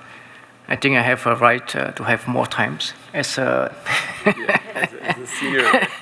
It's my last time for the startup, nation ministerials. So, in opposite for Jason and Nat, it is your first time here. This is my, I think it's 10 years now. I've been joining the GEC, nationally, also the local, national, even in Cambodia, but also the GEN and GEC Congress. And, during this period, David, I think you may know also that from May 22 until June 7th, the time in 1820, I don't know if you remember, because there were commissioners who came for the site survey, where we are going to name Indina as the capital of the Indina states. So the name of Indinapolis is coming from 1821. So it is our privilege to be here. To learn, and also about many ecosystem, and also from Indina itself, about Indina for the boat. So boat for moves. Same thing for Cambodia also. I think it's right now we are working on the relocation of some industries also from the other ASEAN countries to Cambodia, and also about the bold for growth, right? So expansions, the same thing. And the last one is about bold for launch. But I just would like to add for Cambodia is bold for success. We do need that those who are coming to in Cambodia also get success in their own business. I would like to take this opportunity to thank you, for hosting, and also Jen, Matt, Jonathan, and Jen team, for bringing all of us together to Indinapolis, to the amazing and vibrant city of Indina. I would like also to congratulate. I and my team been at the restaurant for having dinner, and joining also the march, the competition between the Indina Pacers and New York Knicks. So we'd like to have to congratulate Indina Pacers for having been advanced to their first NBA Finals, in 25 years on Saturday night. Congratulations for this. What a great coincidence, with GEC this week. And Matt, I think, and Jonathan also have chosen very good theme of the years. It's about the bold visions, focused delivery, measures performance. So the theme of this year is the bold change the world. So we're transforming everything from ideas to actions. So with this, I think I have a slide. I think I would like to have also. I forgot that I have a slide, sorry. My first time I have the slide. Very brief slides, yes, we'll get you a clicker. So why it is also great coincidence that it in line also with our policy. Sorry. Thank you. I should claim it first. So,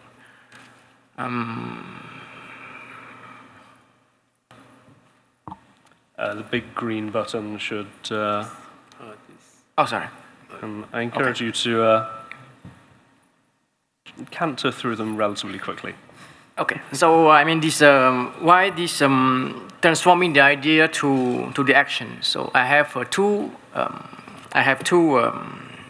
points only to be briefly presented to you. About the, I don't know if you see it, right?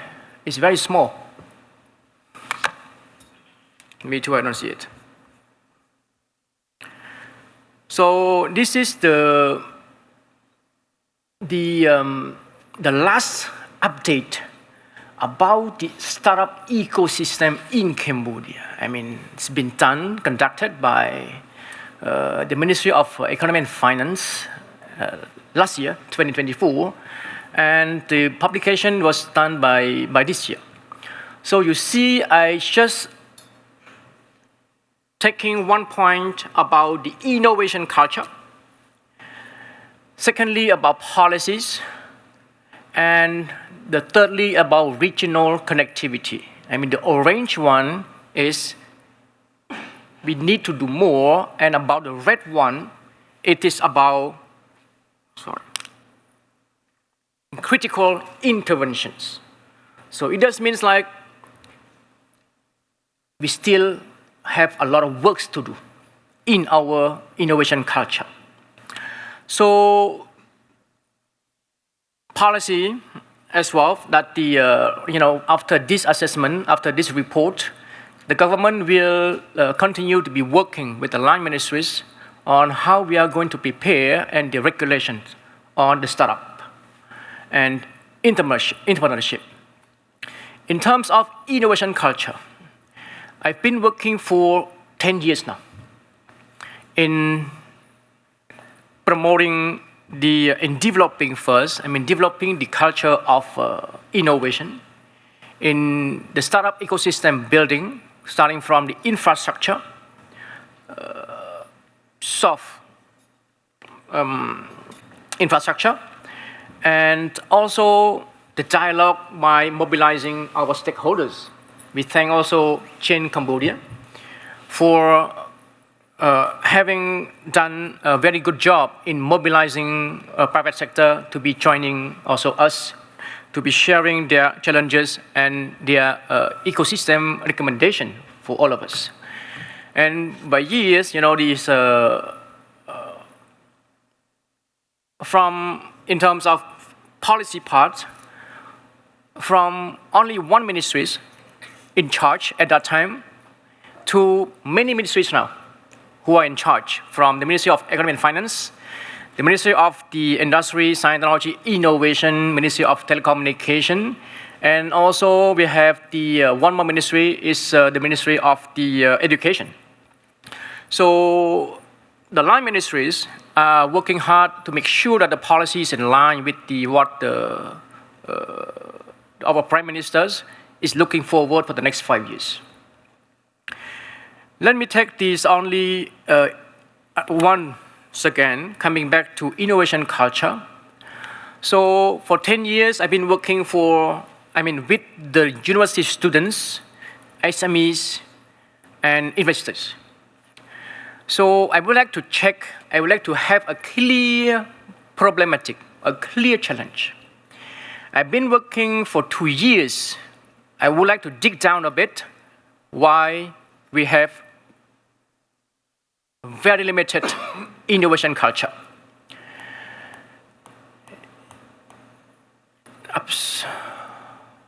So this is a number of student intake. It's not have been, slightly global. So I would like to dig down a bit. What is the problematic of the number? So I've been working with the Ministry of Education. That's why I told Matt that I shifted a bit, my portfolio. But of course, I'm still working in entrepreneurship. But I would like to work more with the high school and secondary school students. So, been 2 years, I've been working with the Ministry of Education to promote STEM education and also entrepreneurship with them. We just finished one province it has been impacted to 70,000 students, high school and secondary students.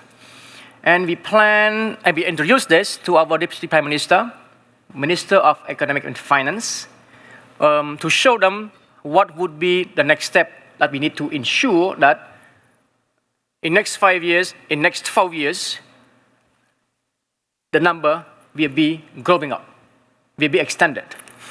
So this is the what we are saying under the team that, okay, we have the idea, but right now I work myself with my team to make sure that the high school students and the secondary students won't be missing the opportunity for digital transformation for the next 10 years. So this is the first part I would like to share with you all related to how we are going to transform the idea into action, in particular to increase the number of students in tech.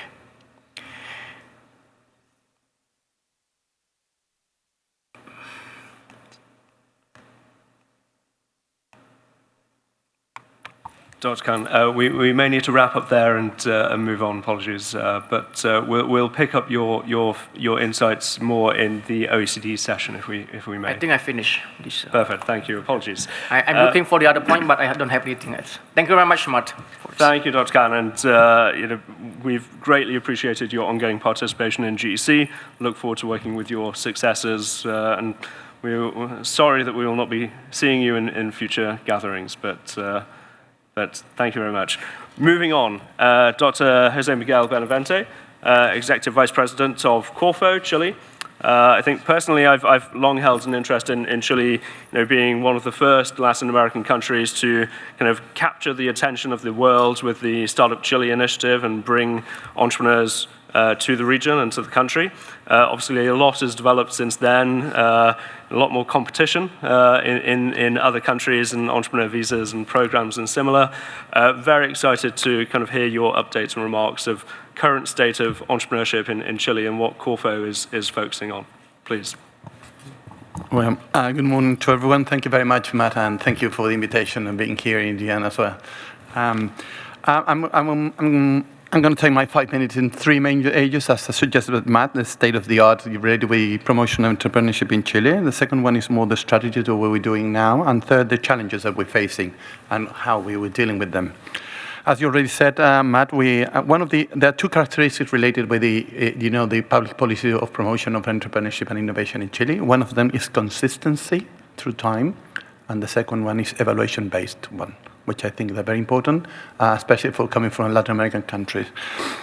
Just to give you a few examples, the one you already mentioned, Startup Chile was created 15 years ago and still going, and we have supported more than 3,000 firms in Chile, and most of them, 70% have been, overseas. In a recent visit to India, we've done with the President of the Republic, then realized how many, more than 200 of firms have been supported by Startup Chile, Indian-based ones. Only one of them is already a unicorn. So if you put, have been quite an interesting impact in terms of what they have done in Chile, supporting Startup Chile as a dynamic entrepreneurship program. And the second one is related on the risk capital, the risk capital funds. Corfo has supported more than 80 of these funds, and in a very interesting mechanism where mainly if the private managers raise $1, then the Chilean government can put up to 3. And then the decision-making process is up to the private manager to do that. We already put over $1 billion in terms of supporting these funds. And the second is they have been behind at least more than 500 firms.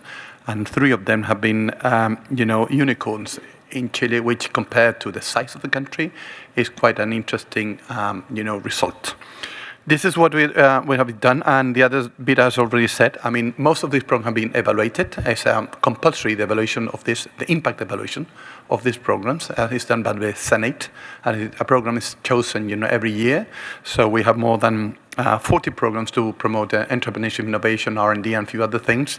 And this is very interesting. It's an independent evaluation. Myself being a professor in the university beforehand, I personally evaluate some of these programs, and it's already published in certain quite decent, journals all around the world. So you can see the figures there, how we have done, and this is giving an input, for the, the policymakers how to develop and improve the programs. The second bit we'll be interested in terms of strategies, and I'm very, very, tight, summary about what we have done, is mainly what we see the policy making of promoting entrepreneurship in Chile have been a dynamic process, meaning that have been fulfilled different stages and moving forward. Once we have reached, a certain level of, ground and number of or approaches, and then moving forward in terms of more an evolutionary way. And in three dynamic aspects of that. First, when we start the promotion, we, meaning the Chilean government in general, despite of the government itself, the support of entrepreneurship in Chile have been especially individually, meaning focusing on the entrepreneurs themselves. And now we have a more systemic view about that. We're still maintaining the support for individuals, but also, now the ecosystems is becoming a more relevant player, as already been said from some of previous speakers. The second one is related with the real side and the financial side. One thing is to promote through programs like accelerators and incubators, which is we call real side, and the other one is related with the financial side. And these have been, in a separated way in some countries like Chile, and now it's in a more comprehensive way, which is a different approach to this problem. And the third one, which has already been said by John and a few other ones, is these programs to support, entrepreneurship in Chile have been on the early stages more a national-wide view, and now it's become a more territorial and regional view.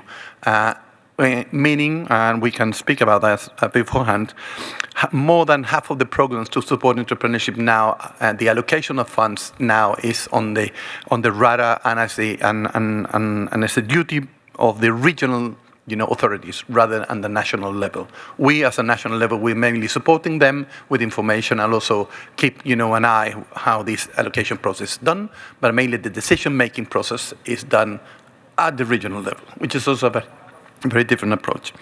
And the third area, which I think is challenges, there are several challenges. The one side is most of the programs related with Startup Chile and a few others have been focused more on digital-based, support at the end of the day, because, there's not a lot of, support for research-based and science-based entrepreneurship. So moving on that direction, complementary to have done in the past.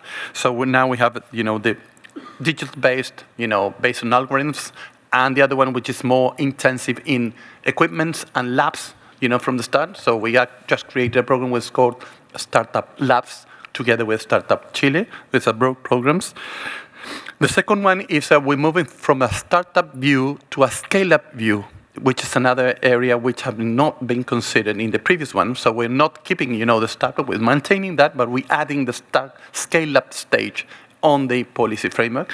And the third one, and I'm finishing with this, is despite the fact you put a lot of money and support and all arrangements, you need a deep flow of projects. That's the base of the things we're working. So mainly part of the job that we're doing now is to promote through the territorial and regional support to enlarge the base of ideas and startup that can be supported in terms you have a largest funnel that could ended up, taking those ideas were normally raised and at the regional level, and we are considering now to expanding this to promote, startup and entrepreneurship in general, especially on the territorial side. These are roughly the three things that we're doing in this stage. And thank you very much for the invitation. Thank you very much. And I think those thoughts and developments, particularly on scale-up, is something shared by many of the governments around the table, and I'm sure a subject of interest for further discussion. We're going to move on to Costa Rica. Delighted to be joined by Ricardo Carvajal Alpirez on behalf of the Minister of Economy. Please, Ricardo. Thank you. Thank you to Jonathan, to Matt, the state of Indiana. I was one of those who can enjoy the Pacers' victory the last Saturday. Was grateful. Like Matt already said, my name is Ricardo Carvajal. I'm the National Director of General Directorate of Support for Small and Medium Enterprises and Entrepreneurship within the Ministry of Economy, Industry, and Commerce of Costa Rica. It is an honor to be here to participate in this ministerial forum, where the opportunity to address all the authorities present is of great importance for us. Through the spaces like this, we can establish strong relationships, share valuable experience, build on the work done, and forge new alliances based on the creation of opportunities. In Costa Rica, entrepreneurship is booming, generating a growing demand that drives our government to seek innovative ways to guide and promote it through the most appropriate strategies for our context. Entrepreneurship has become a trend in Costa Rica, which leads to emergence of actors who do not always have clear understanding of its meaning, and therefore are unaware of best practices. Myths still persist that we must overcome. For example, the belief that every investment in seed capital instruments will generate a guaranteed return of at least 1-to-1. It is essential to improve communication with political leaders, especially regarding the perception that organizing small fairs or simply eliminating taxes and requirements is enough to boost entrepreneurship. Costa Rica has a high level of education, which should be leveraged as a fundamental tool to promoting dynamic entrepreneurship.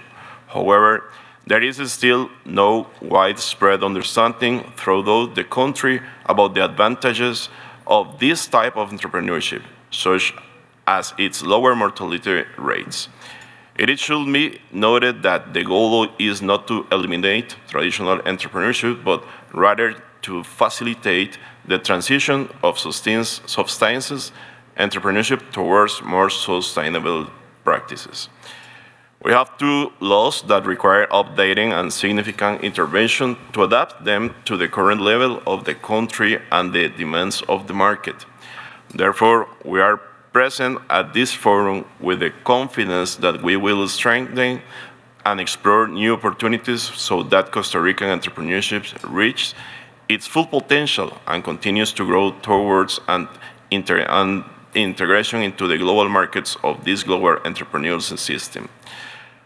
Finally, we are really interested in these points, learning about the public policies that other countries have implemented to promote entrepreneurship, as well as programs that foster startups, policies that facilitate microcredits and their associated instruments, models to promote spin-offs with the universities. We have a really good opportunity with the universities in Costa Rica, but they really don't understand what means make business, and we need to improve that. We also value learning about programs that contribute to the transformation of traditional entrepreneurship into dynamic entrepreneurship. Finally, experiences in integrating ecosystems of your countries will always be of interest to us. Costa Rica is growing. Costa Rica has a really good opportunity to be part of these kind of meetings, but sometimes what we say in Costa Rica, we don't believe in us enough. We need to start believing more in us to be part of this world, because we have the education, we have the people. We are a small country, but we have a really big heart, and for that reason, we are here. Thank you very much, and I hope see you almost in the rest of the Congress. Thank you, Ricardo. Now, delighted to move on to the Democratic Republic of the Congo. Zedi Rukia Ramazani, Secretary General of the Ministry of Entrepreneurship. Thank you for joining us. Please, the floor is yours.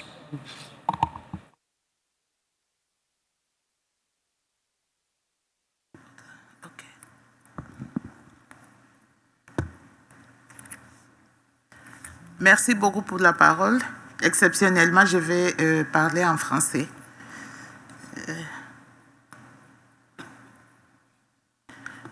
C'est un réel plaisir de me retrouver dans Sorry, dans one ces moment. We may just ask Arlette to help translate, if that's okay. If you'd like to...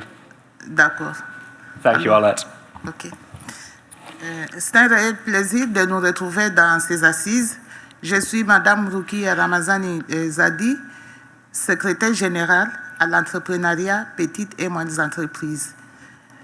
I am pleased to speak here, and I'm Secretary General of the Small and Medium-Sized. C'est le gouvernemental? Oui, c'est gouvernemental. Of the government. Okay. SMEs of the government.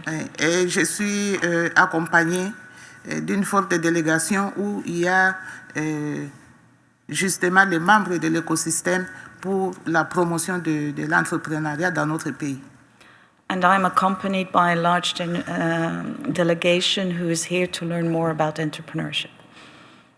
Alors, pour ne pas être très long, par rapport à l'état des lieux de l'entrepreneuriat dans mon pays, nous sommes un jeune ministère qui est avec l'industrie, donc c'est le ministère de l'Industrie et développement des petites et moyennes entreprises et petites et moyennes industries. We are part of a young ministry of industry and of SME industry. Oui. Mais il y a un secrétariat général, donc une administration, toute une administration qui est là pour gérer l'entrepreneuriat et les petites et moyennes entreprises que je représente. But within this larger ministry, there's a specific Secretary General and staff who deal with SME development. Alors, à ce titre, le gouvernement nous a donné les missions de promouvoir, d'encadrer et d'accompagner l'entrepreneuriat et les petites et moyennes entreprises. And the mission is to promote and to support SME development. Alors, pour y arriver, le gouvernement a créé des structures qui vont réaliser les politiques qu'on met en place par rapport à ce développement de l'entrepreneuriat et des petites et moyennes entreprises. And the government has tasked for the creation of a structure to enable policy making for entrepreneurship. Et je peux peut-être présenter le directeur général du fonds de garantie pour l'accompagnement de l'entrepreneuriat petite et moyenne entreprise. Il y a aussi une agence, Monsieur le DG, vous pouvez vous mettre de vous comme voix. And I would like to present the Director General of the Guarantee Fund. Oui, alors il y a une autre agence nationale pour le développement des classes moyennes. And then there's the National Agency for Middle Class. Oui. Et alors, il y a d'autres qui ne sont pas venus, mais du moins, c'est un échantillon pour montrer que l'entrepreneuriat et les petites et moyennes entreprises chez nous, en tout cas, on en tient compte. Et pour le deuxième pilier, allez-y. And so there's a delegation here, and this showcases the country's importance towards entrepreneurship development. Oui. Et pour le deuxième pilier du mandat du président de la République, de notre président de la République, M. Félix Antoine Tshisekedi Tshilombo, son premier pilier pour ce deuxième mandat, c'est le développement de l'entrepreneuriat. And in fact, et la création de 6 millions d'emplois. And the second pillar of the presidency is a strong creation of entrepreneurship and actually of 6 million jobs creation. Alors, il y a aussi un grand programme qui a été mis en place il y a plus de 5 ans. Et ce programme est entouré, ce programme contient plusieurs aspects de l'entrepreneuriat et plusieurs éléments qui doivent accompagner les entrepreneurs, entre autres la capacitation, le crédit, l'accès au marché et surtout améliorer le climat des affaires. And There is a large preparation since 5 years actually to put in place to help entrepreneurs in different elements. And here we are talking about capacity building, credit, the fundraising part, but also market access. Compte tenu aussi de l'environnement physique et de l'environnement politique, il y a aussi un grand projet que la Banque mondiale a financé à hauteur de 300 millions. Ce grand projet, c'est pour encadrer, c'est pour la mise en œuvre de l'entrepreneuriat, surtout l'insistance sur l'entrepreneuriat des jeunes et l'entrepreneuriat des femmes, surtout ceux qui sont dans la transformation. And in addition, taking into consideration the political importance to entrepreneurship, the World Bank is funding a project of 300 million, c'est dans dollars? Oui. $300 million to help young entrepreneurs and women entrepreneurs. Alors, pour le cadre juridique, tout ça, vous comprenez qu'il faut un cadre juridique aussi stable. Nous avons des lois, des ordonnances lois qui encadrent donc le secteur et des mesures d'application qui sont en train d'être élaborées. Et ces lois parlent de la promotion des petites et moyennes entreprises et de la promotion aussi de l'artisanat, puisque l'artisanat est aussi avec nous. Et là où il y a aussi beaucoup de jeunes dans cet artisanat-là. And in order to create a good legal framework with everything that is put in place, policies are now implemented as well as regulations in order to help small and medium-sized enterprises, micro-enterprises, but also the handicraft sector, which is very important in the country. D'accord. Alors, à cela, il y a des défis. Ce n'est pas facile d'y arriver. Il y a des défis. However, in order to realize all of this, there are challenges. There are many challenges. Le premier grand défi, c'est la création des emplois et la protection des pouvoirs d'achat des ménages. The first one is the creation of jobs and, of course, the ability of households to consume. Et un autre défi, c'est la promotion de la culture entrepreneuriale. The second issue is the promotion of an entrepreneurial mindset. À cela, il faut ajouter aussi l'émergence des classes moyennes, et même pour pouvoir booster le secteur privé. And in addition, the agencies that are being put in place to help the MSMEs. Et le troisième défi, c'est justement, j'ai vu le tableau qu'on a projeté. Mon pays n'y est pas. Parmi les 20 premiers pays qui ont vraiment développé l'entrepreneuriat, mon pays n'y est pas. Donc ça devient un défi pour moi et pour toute l'équipe qui m'accompagne pour que nous puissions, dans les prochaines années, lorsqu'on va projeter, que nous nous retrouvions dans ces pays-là qui ont développé l'entrepreneuriat, qui ont boosté les activités des jeunes et des femmes. Donc c'est un grand défi qu'on puisse se retrouver dans ce monde-là ou bien dans cet environnement-là des pays qui ont développé l'entrepreneuriat. And a third challenge is that the tables that were shown earlier on, the country doesn't figure there, and it is the hope that within the next few years, it's a task that the country will figure on the list. Et nous avons une stratégie qui ressemble à celle de Cambodge, je crois, qui commence avec l'entrepreneuriat, à apprendre aux jeunes l'entrepreneuriat dans les écoles secondaires. Et on avait dit qu'on commence même, si possible, qu'on commence dans les écoles primaires. Mais on a déjà commencé dans les écoles secondaires et dans les universités pour insister sur l'entrepreneuriat afin que dans les années qui viennent, on puisse quand même se retrouver avec un grand nombre d'entrepreneurs jeunes et surtout des filles et des femmes.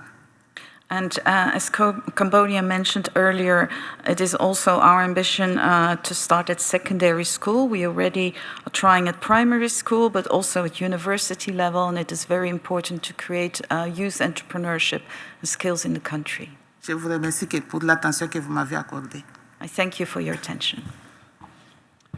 Well, thank you very much, and thank you, Arlette, very, very kind there.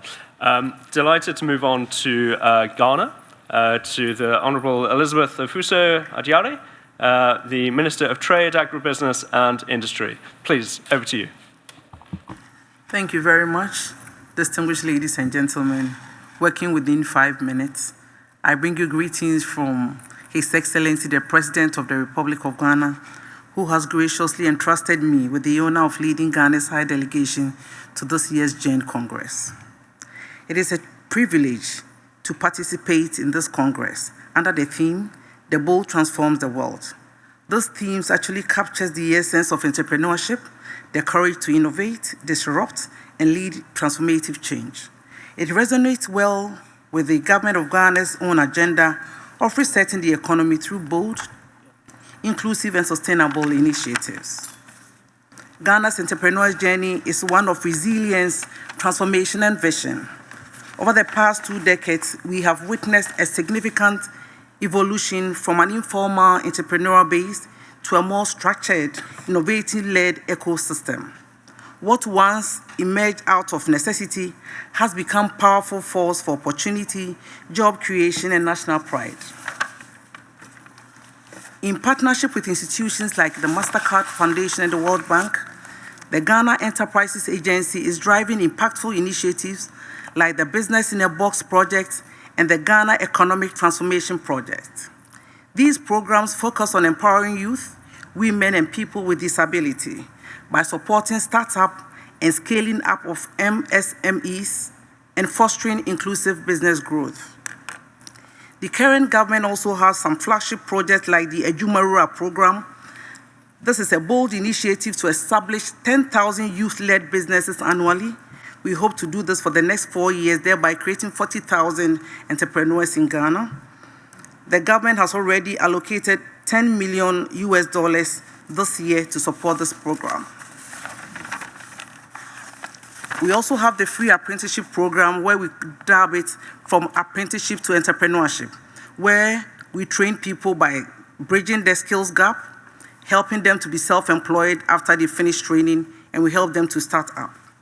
Additionally, we have the 1 million coder program. This is equipping a new generation with essential digital and coding skills over the next 4 years, placing digital innovation at the center of Ghana's entrepreneurship agenda. Agribusiness is also key on Ghana's agenda. We don't have enough time to discuss agribusiness, but this is a new area where we are creating new entrepreneurs to take advantage of the agricultural value chain in Ghana. We have the Ghana Free Zones Authority and the GIPC to facilitate these whilst helping our entrepreneurs. We're also inviting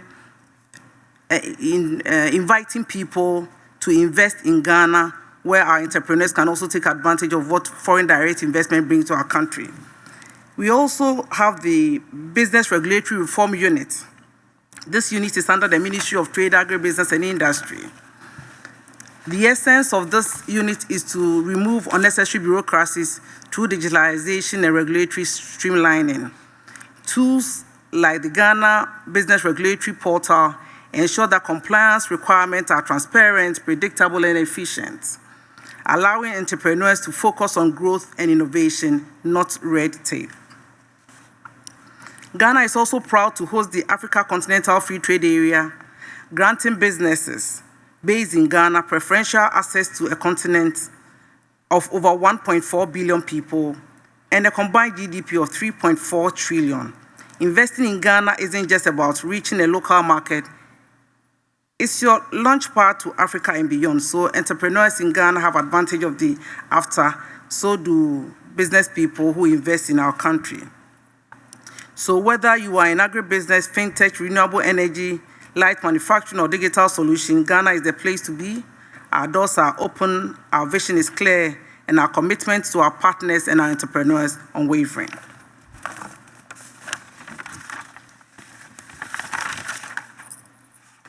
Ghana is ready to share our history and experience and how far we have come.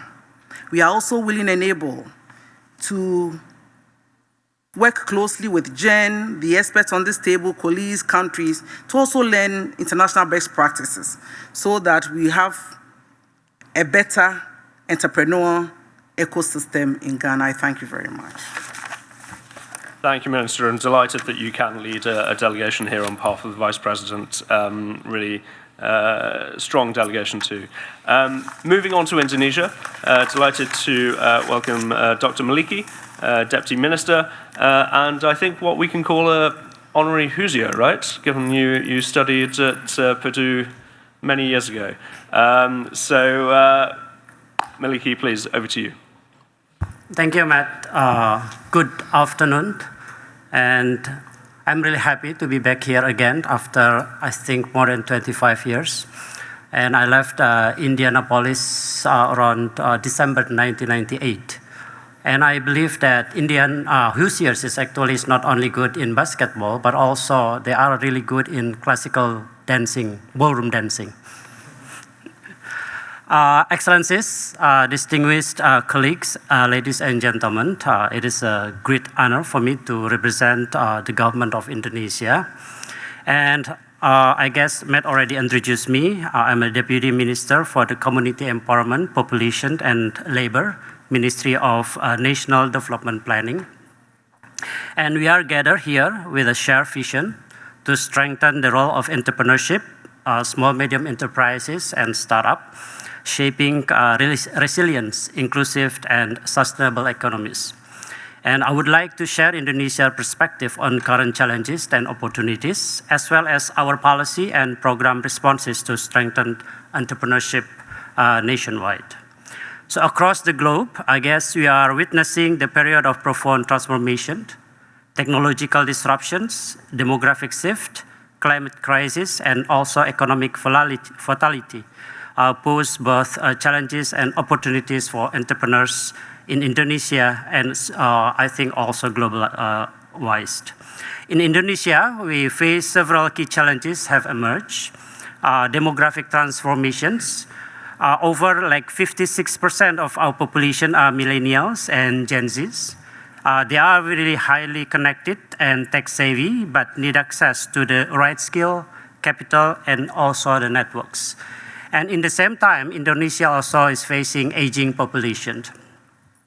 Urbanizations, in 2045, our populations will lift, like 70% of our population is projected to live in urban areas.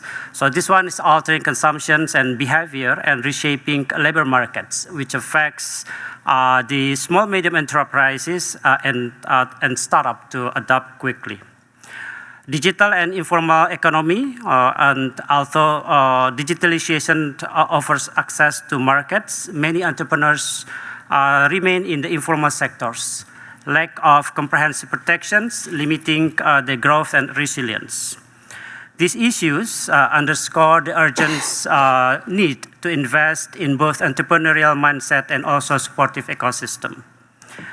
Our development agenda recognizes entrepreneurship as a strategic leverage to improve economic productivity, create jobs, and reduce poverty. And we just starting the medium-term development plan that priorities inclusive and high-growth entrepreneurship, digital transformations and innovation, and also integration of domestic and global value chains. We aim to increase our national entrepreneurial ratio to 8% by 2045 through a policy mix. Some of our key directions include strengthening business formalizations and licensing reforms, expanding financial inclusion and innovative financing models, promoting youth, women, rural and social entrepreneurs, and revitalizing cooperative institutions as entrepreneurial hubs. To deliver these policies, Indonesia is scaling up several high-impact programs. First is on digital talent development. It's implemented by the Ministry of Communications and Digital Affairs. This program provides training for digital skills ranging from basic digital literacy to advanced artificial intelligence, data science, and also cloud computing. The second one is integrated entrepreneurship data platform. We are building a single window entrepreneurship data system, integrating licensing, financing, mentoring, and also market access.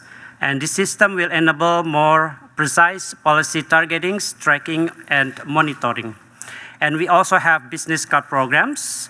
This is our flagship empowerment schemes for SMEs, aligned with our goals to eradicate extreme poverty. And it also provides a bundle services such as skill training, business mentoring, financing, digital onboarding, and also market linkage. And then the fourth one is incubation and acceleration ecosystem. We are scaling the national entrepreneurship incubation system, working with the local governments, universities, and private incubators. The last one is on financing and business assistance programs. Bridging financing schemes closer to entrepreneurs must go hand in hand with business assistance. And this, in this regard, institutions such as state-owned enterprises, we have here colleagues from Bank Mandiri through its Mandiri business coaching and microcredit integrations.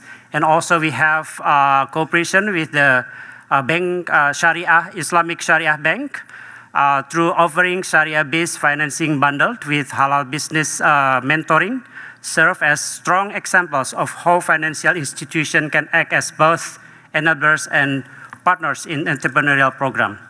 So the last one, we believe that the government can act as a market maker for entrepreneurship. Two transformative government initiatives can catalyze entrepreneurial demand.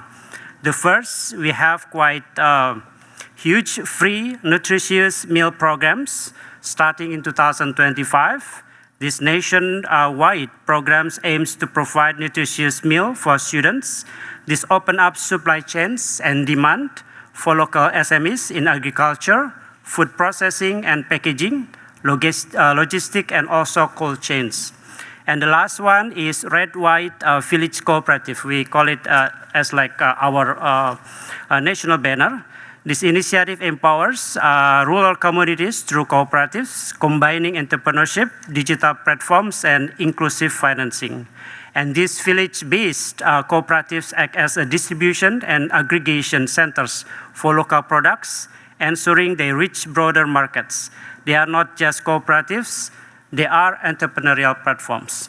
So by linking entrepreneurs to these programs, we stimulate real demand, reduce market entry risk, and also support inclusive supply chains.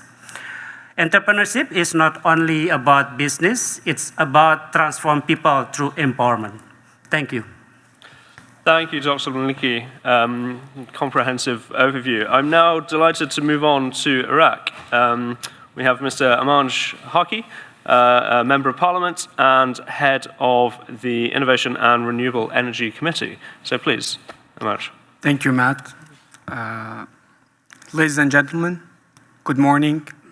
Sabah al-khair, bayani bash. I would like to start to thank Jonathan, Matt, and Jen team for organizing this lovely conference, and also the host state of Indiana. Thank you for having us and hosting us.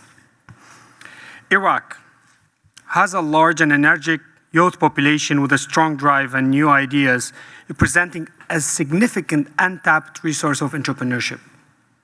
The entrepreneurship in Iraq exploded post-COVID-19, like many other countries and places in the world. The Iraqi youth started investing in their free time and allocated resources to bring the entrepreneurship alive and vibrant. Iraqi government recognizes the critical role of entrepreneurship, small business, and the private sector in diversifying its economy and addressing high youth unemployment. According to the recent count in Iraq, more than 40% of its population is youth. It has been implementing and developing various policies and initiatives for the past couple of years. One of the key initiatives is RIADA program. This is a flagship government-backed program aimed at empowering young Iraqis by providing training, guidance, and financial support for aspiring entrepreneurs. The program offers training and mentorship, financial support, loans, business incubator, and digital integration.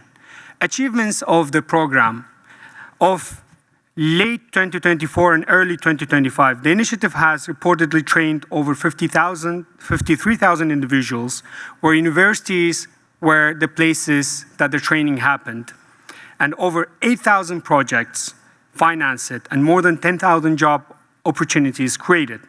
It has also seen participation from over 750 public and private institutions. Also, there has been other government-led initiatives to promote fund entrepreneurship, such as the Central Bank Initiative of $800 million. At the same time, another initiative that's of $3 billion to support SMEs and other entrepreneurship programs. Iraqi Company for Banking Guarantee is an entity that was established in 2006 and owned by private bank sector, plays a crucial role in mitigating credit risks for banks lending SMEs loans, which is a big problem in Iraq in the banking system. Moreover, there are several programs implemented by international agencies and organizations, such as UNDP, IOM, ILO, IFC, Iraq Venture Partners, and Innovest Middle East. IOL and Gene Iraq did the assessment on the first entrepreneurship policy draft for Iraq and submitted the policy draft to the Council of Ministers, and we're still waiting it to be passed to the Parliament to be voted on. Even with that, the entrepreneurship ecosystem in Iraq is not purple. The entrepreneurs faces many challenges, issues on a daily basis, from policy implementations such as legacy of socialist system. The long-standing socialist approach has ingrained a preference for public sector employment and created a bureaucratic environment that can be slow and to adapt to entrepreneurial needs. Informality of the private sector, despite government efforts, a large informal sector persists, partly due to the difficulties and costs associated with formal registrations and compliances. And this limits tax revenue and growth potentials of businesses. Lack of culture and education. This is attributed to various factors like limited entrepreneurial culture, partly due to the historical and economical factors, and also lack of role model and mentors. Resource constraints, as in many countries that's available in Iraq, it's available as well. Most important is the security and country stability. Small businesses mainly suffer from domestic and regional instabilities. Despite the challenges, a nascent but growing startup ecosystem is emerging, with several promising startups gaining traction in various sectors like e-commerce, ride-hailing, healthcare tech, ed tech in cities like Baghdad and Erbil. While funding remains a challenge, there has been an increase in venture capital investment in Iraqi startup, with some notable early-stage investment rounds from regional and international investors. There's a growing recognition by the Iraqi government and international organizations of the importance of supporting SMEs and entrepreneurs. Despite all the challenges, we do have many success stories that are created hundreds of jobs. I started as an entrepreneur before I became an MP for 7 years, and I was able to create more than 600 jobs, and that's increasing as well. Ending my talks with, when there is a will, there is a way. And that's what I'm observing in the Iraqi youth in the past 10 years.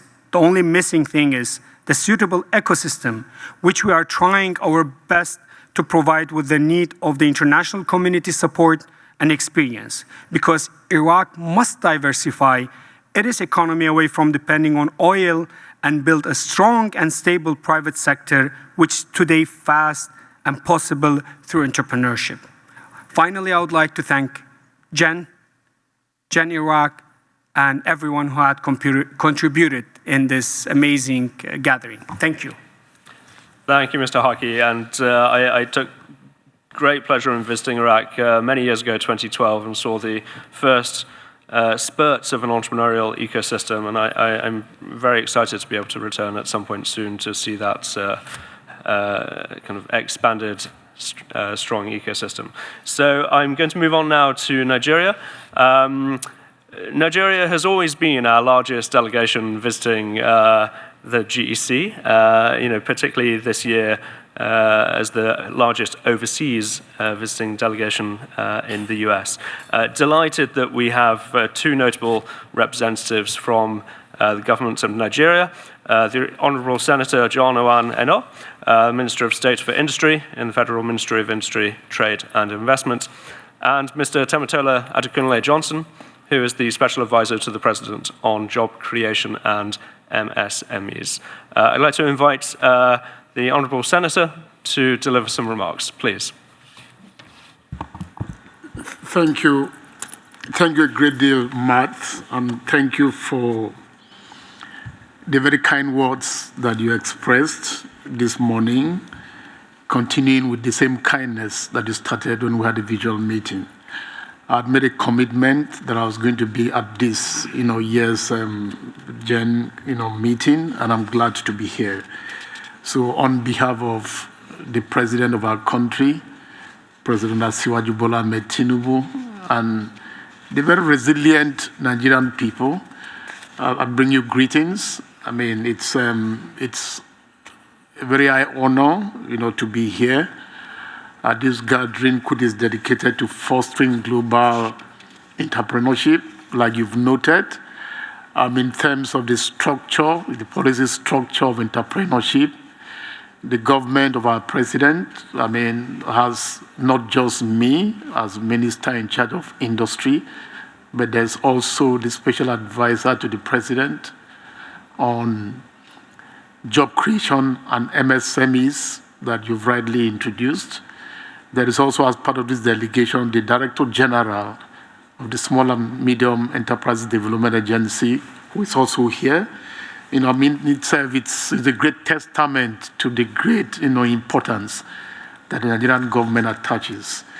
Starting with the theme, the bold change the world, I think this theme resonates very greatly with our country's president, who has shown boldness and courage, to change the Nigerian story, who on the very first day of his inauguration, outlined two major policies, having to stop, the, subsidy on petroleum and having to come up with a decision to harmonize the exchange rate.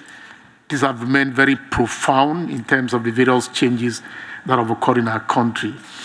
The entrepreneurship ecosystem in Nigeria is huge. As attested to by the creative people, by youths that are in ICT, and by, the fintech, all of that make great promise in our country. But in terms of the statistics, with a country of about 230 million people, we got about 42 million, MSMEs, operating in the environment that offer jobs to about 80% of our population. So the government is quite serious about this ecosystem. Our president's 8-point agenda, the 7th agenda, has to do with job creation through diversification of our economy, through industry and through entrepreneurship. With such a huge population, the only way that this can be accommodated is in terms of the growth of industry and the growth of entrepreneurship. At the moment, quite a lot of programs are going on, intervention programs, strategies and policy frameworks in terms of having to tackle and to deal with this. And I can just mention just a few of them.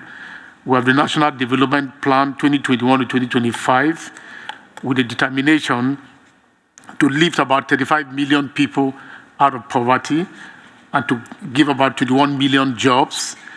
We have the 3M Tech Talent to train 3 million in digital skills to enhance workforce. We have the Development Bank of Nigeria, intervention of about 1 trillion naira in itself, which has benefited about 495,000 people. We have what we call IDICE, the investment in digital and creative enterprises. by government. It's about a $618 million project in partnership with the African Development Bank and the Islamic Development Bank. I mean, we have, in Nigeria, you also have private people, the Tony Lumelu Foundation, which now has benefited about 15,000 Nigerians. I mean, we have states also taking part, like the Lagos State government, having what we call the Lagos State Employment Trust Fund, in itself, which is determined in terms of giving loans and grants of about 10,000 people or more. So all of this is going on. So Nigeria's entrepreneurship ecosystem is huge, is vibrant, and it's very productive, can only get better. Now, the challenges, in spite of all this, remain there. One of the main challenges is that the thirst for funds, to fund these entrepreneurs remains quite huge, even though liquidity is not a problem, but pricing of this liquidity remains quite a challenge. Government's major policy thrust is to continue to insist with single-digit interest rates, but in a situation in which the market rate is upwards of close to about 30%, this remains a problem and a challenge. It's the other thing is some kind of an evaluation of the impact of government intervention programs. To what extent are intervention programs able to upscale micro businesses, to small, to medium businesses and all of that. So all this remains a continuing challenge. The other challenge has to do with the fact that a lot of these businesses are also not formalized. They are unstructured. To what extent can we have them structured in such a way that their impact on the economy and on job provision can remain huger and huger. So all of these remain the challenges. So at this conference and at this Congress, Nigeria's delegation is eager to see how much it can relate with other countries and other experts to see how this can actually become beneficial to us back home. I thank everyone. Thank you, Santer, and once again, phenomenally strong delegation. And Mr. Tamsolo, we don't have a seat for you at this table, but I know you're on main stage later to give your global remarks, so look forward to that as well. Moving swiftly on, and we're perhaps a little behind schedule, but do want to honor everyone's speaking slots. But if we can try and squeeze those slots maybe down to 4 minutes, we'll see if we can finish on time. Pleased to introduce Antonio Dias-Martins, Executive Director of Startup Portugal. Sorry, no, I'm missing someone. Apologies. Many apologies. Jumping ahead there. Pleased to introduce Mr. Jalal Al-Hadrami from the Oman Investment Authority.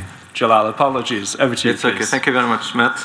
Good morning, everyone, honorable ministers, excellencies, distinguished guests. Assalamu alaikum, and good morning. I'm Jalal Al-Hadrami from Oman Investment Authority. I would first like to thank the state of Indiana for hosting us again, and specifically Matt, thank you very much.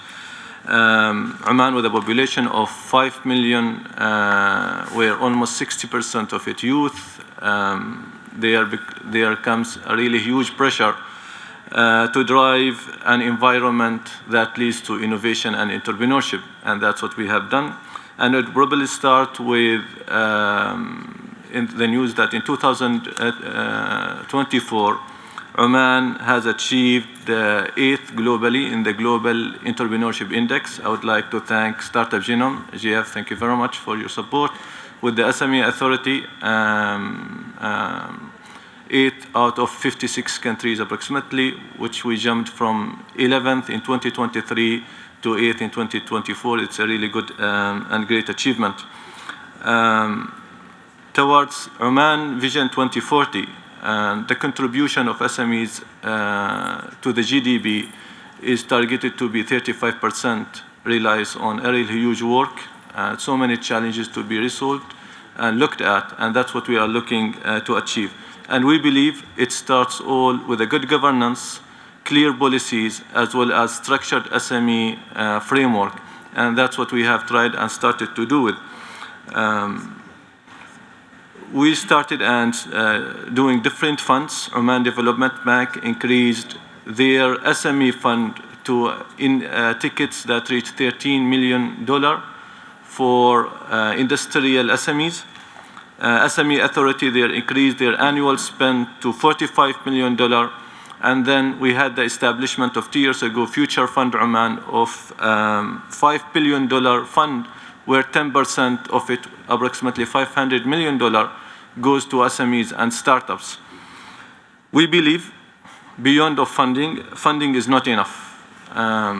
We require also different programs, building capacity programs, and what Dr. mentioned in Innovation Growth Lab presentation, it all starts with test and learn. Yes, there is an argumentative discussion where test and learn might be a bit slow, and to look at the analysis of the results might take time, but we totally agree, and that's what we started to implement with different programs such as ring fencing, percentage of corporate scopes and government company scopes to SMEs. We have seen the growth of SMEs, and within Oman Investment Authority, we have achieved approximately 19% of procurement spent to SMEs. This 19% is increasing, and annually 2%, and this is a target KPI. We forced all of the government companies to do so. This increase helped SMEs to grow. With the ring fencing program, also helped them to do so. Yet there are some challenges with SMEs and startups that they do not have enough technical capacity. And that's why we also started to look at a new program of vendor development program, VDB, where we allow a trial procurement contracts to SMEs and startups to grow within 12 to 72 months, nurture them there, so they be able to compete later on largely with the other large companies. So these different efforts that we have been trying to do within Oman. Thank you very much. I try to cut it and make it short as possible as I can. Thank you much. Thank you, Jalal. And I believe you're speaking in another session later this week on the investment initiatives as well. Now, Portugal, Antonio, Executive Director of Startup Portugal, government agency. Please, over to you. Hello, good morning. Thank you, Matt. Thank you, Jen, Jonathan, and the great state of Indiana for hosting this relevant and important event. My name is Antonio Dias Martins. I'm here representing Startup Portugal as its CEO. Startup Portugal is the organization that holds public utility in Portugal and works together with the Portuguese government in designing and employing the national strategy for entrepreneurship. Portugal is an European country with a population of 11 million that has made significant progress in the last decade in what relates to startups and innovative companies, from a peripheral market to a thriving startup hub, one of the most recognized European startup hubs. Obviously, the main responsible for this success are the founders, the ones that risk and venture, but also to help this, Portugal has also deployed relevant public policies to set the adequate environment and the adequate conditions for this to happen.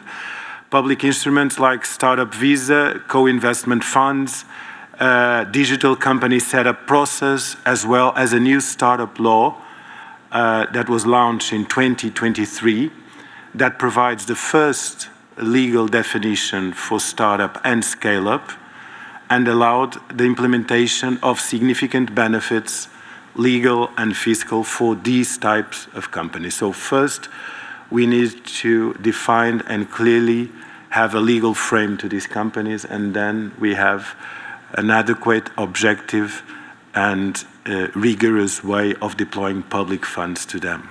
This is what we did.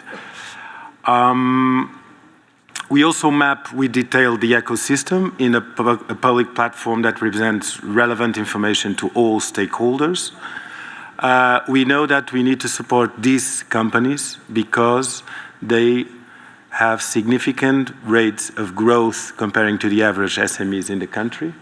They pay more to their workers, on average more 70% than the average SME, and they export more than the average SME. They export 68% of their revenues. So these are companies that can make the country grow increase its productivity, and bring the GDP and the quality of life to another level in Portugal. So that's why we support heavily these companies in our national economy strategy. Obviously, there's also relevant additional measures that we put in place. We host a Web Summit, one of the largest tech conferences in the world.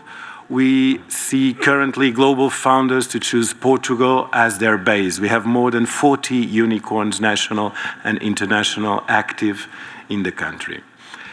We have also challenges, and some of them also resonate globally. Bureaucracy, limited scale, talent retention, and access to capital beyond the early stage are some of the issues that we face as challenges.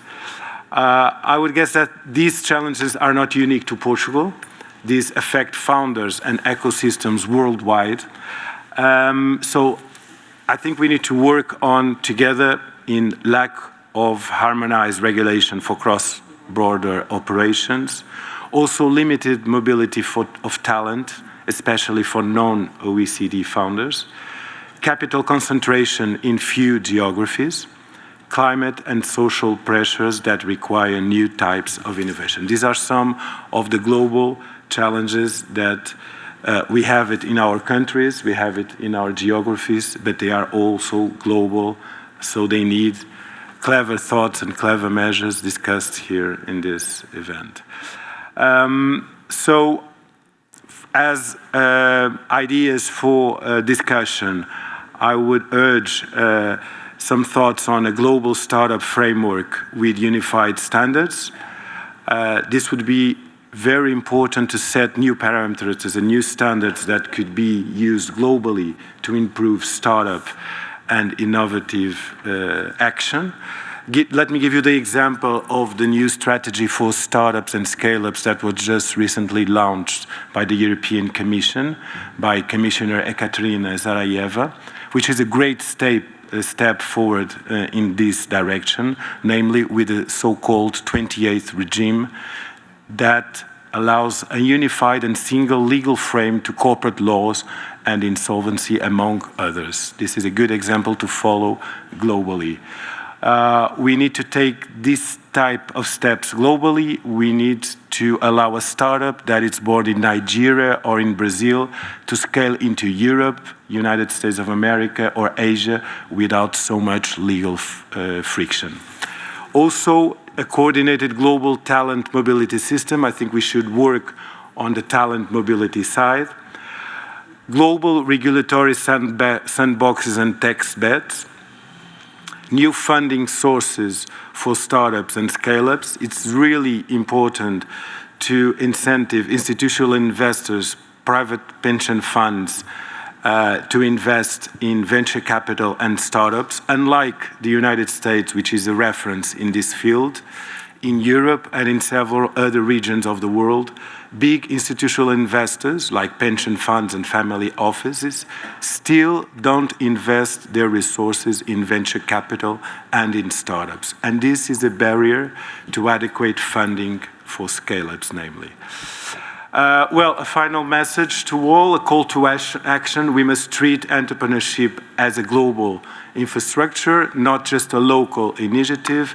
Startups today are born global, but policies still sometimes are born local. So it's time for a new multilateral mindset, agile, interoperable, inclusive, and impact-driven. So as members of GEN, we are uniquely positioned to lead this transformation together. Thank you. Thank you, Antonio. That's a very good message to wrap up our session earlier on. Delighted to run through the final but equally important delegates before we wrap up. Pleased to introduce Sashunja. No, sorry, I'm jumping again, aren't I? Many apologies. My spreadsheet is...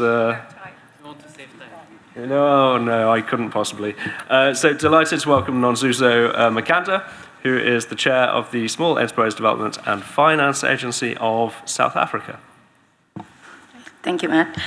Your Excellencies, Honorable Ministers, ladies and gentlemen, it is an honor and a privilege actually to be sitting right here amongst your midst, representing our Minister of the Department of Small Business Development, who could not make it, and she has sent myself from the portfolio to just share about the outlook from a regulatory front, and of course, our newly formed agency I will talk about it later on.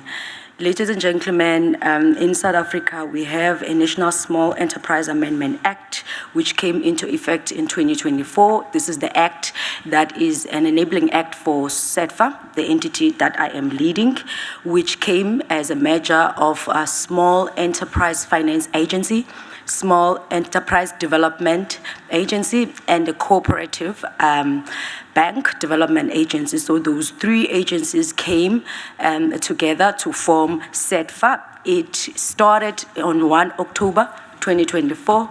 It's pushing towards a year now in existence. There's a lot of transitioning, a lot of groundbreaking work that is taking place, change management, and so is many of the things that happen when you have just brought agencies that were having different structures, different ways of doing things, and putting them under one roof and creating this one mega shop for small enterprises to be supported under one roof instead of going to different doors.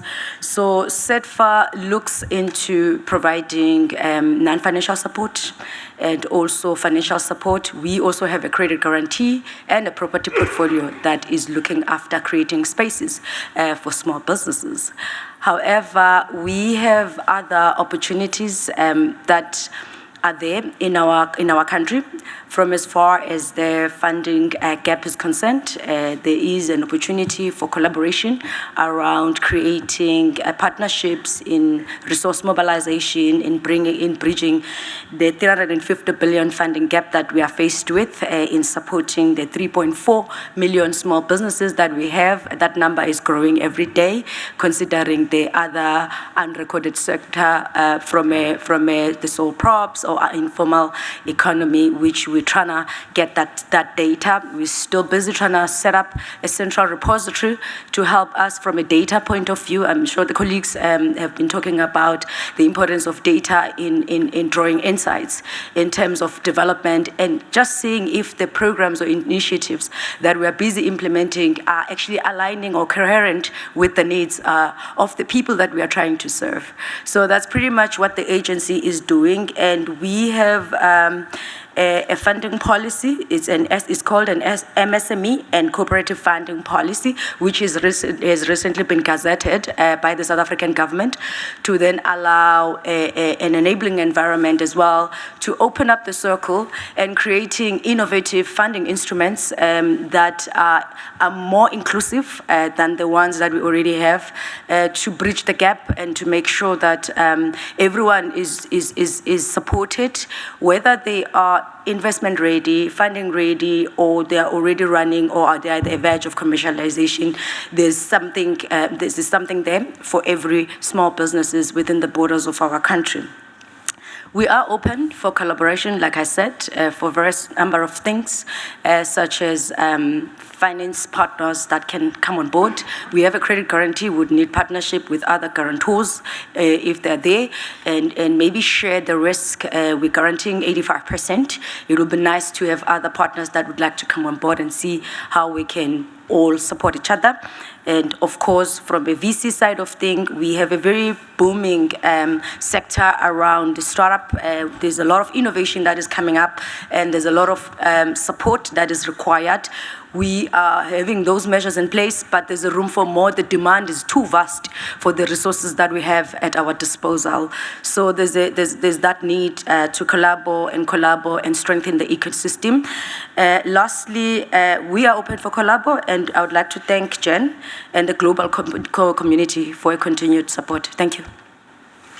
Well, thank you very much. And I think we'll hear later this week about the launch of our next GEC Plus Africa, the African version of this GEC that will take place in Cape Town next year. Very excited to be back there 2 years on from our previous event last spring. Moving quickly on, delighted to welcome Sushrinder Samaratne, the Associate Chief Digital Economy Officer of the ICT Agency of Sri Lanka. Thank you, Matt. I'll make it easier. Just call me Sachi. Otherwise, your tongue's getting twisted.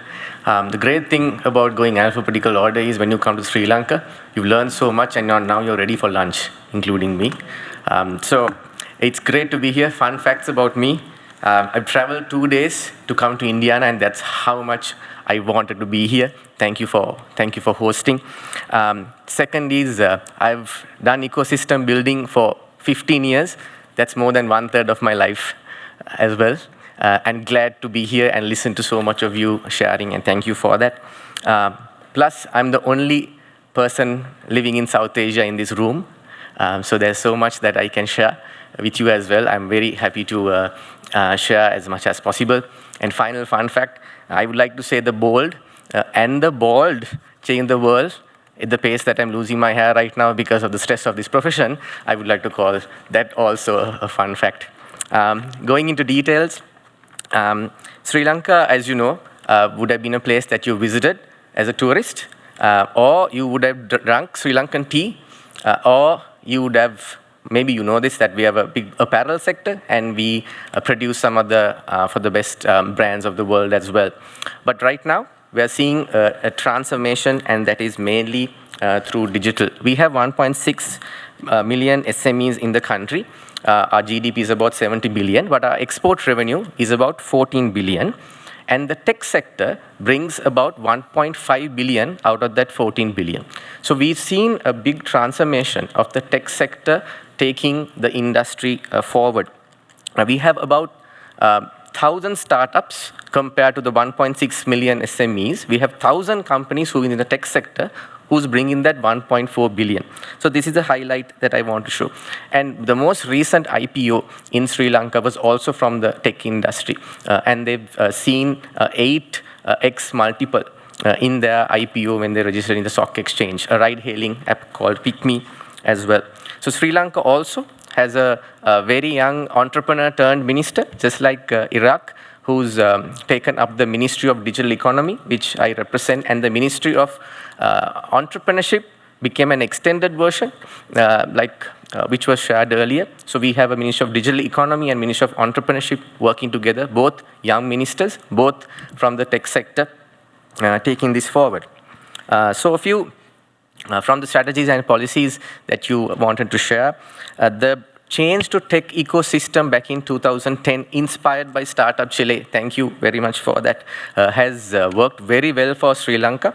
And alongside that, we've been able to work with Startup Genome since Startup Genome became Startup Genome in 2017, and has been able to benchmark ourselves throughout the many years. We've seen the growth that we're seeing, so I would always recommend that, being able to benchmark yourself. And thirdly, we also were able to work with UNCTAD in producing a digital economy indicator for the country for the first time, where we realized that 5% of our GDP comes to the digital economy, and that is a driver of growth in Sri Lanka right now. So this connects to where we look at ROI and what brings the impact, like the earlier speaker says. So we feel that the tech startup ecosystem, supporting that and investing money in the tech startup ecosystem has worked well. Coming to some of the challenges, as we discussed, Sri Lanka just launched its AI policy and strategy.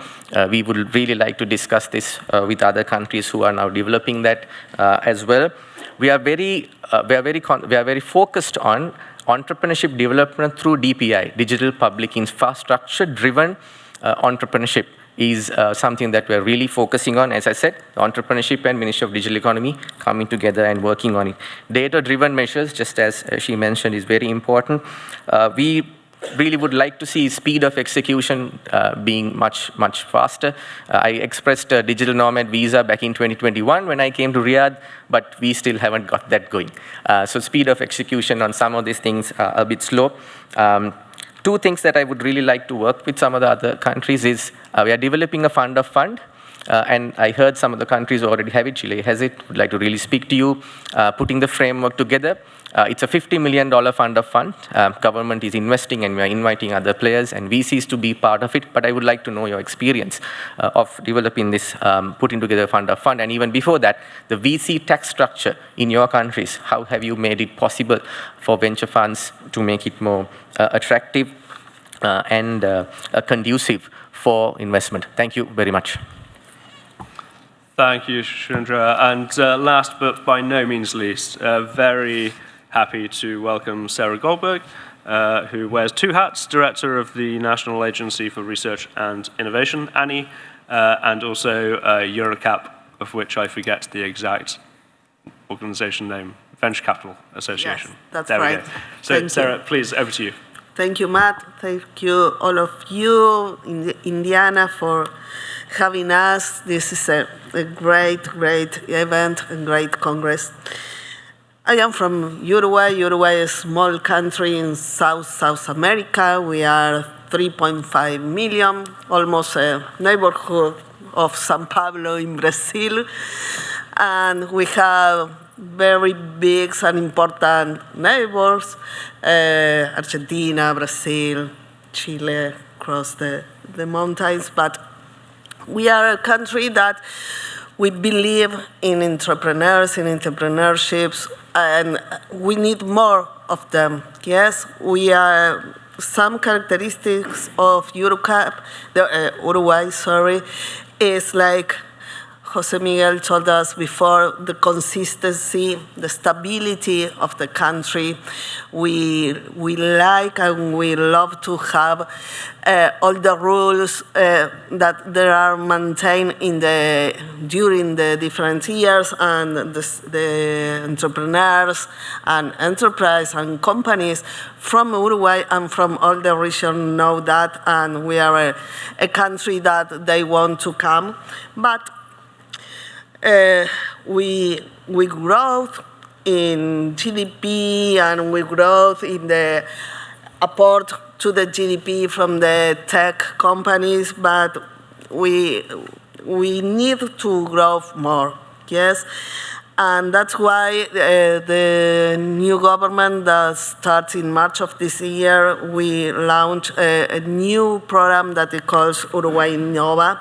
Uruguay Innova, we want to maintain the things that Uruguay did before, but we want to get more on the table the boundaries between startups, companies, and the high tech. We want to develop the ecosystem of startups related with intelligence artificial, with biotech. Biotech for us is very, very important, and we need to have our GDP to grow related with startup, because like some of you said before, startups create more jobs, more important jobs. The people who work in the startups earn more money, so they have better life quality, and the country is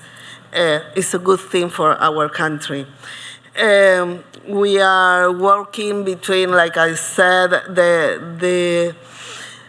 the linkage between the universities, the R&D, and the startups.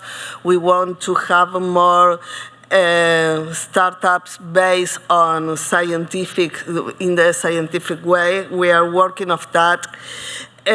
We have 3 principles: additionality, articulation, and simplification. We have to work with the regulations and make that create a startup it must be more easy. We have to take off some, I don't know, unnecessary steps that the bureaucracy put on the table.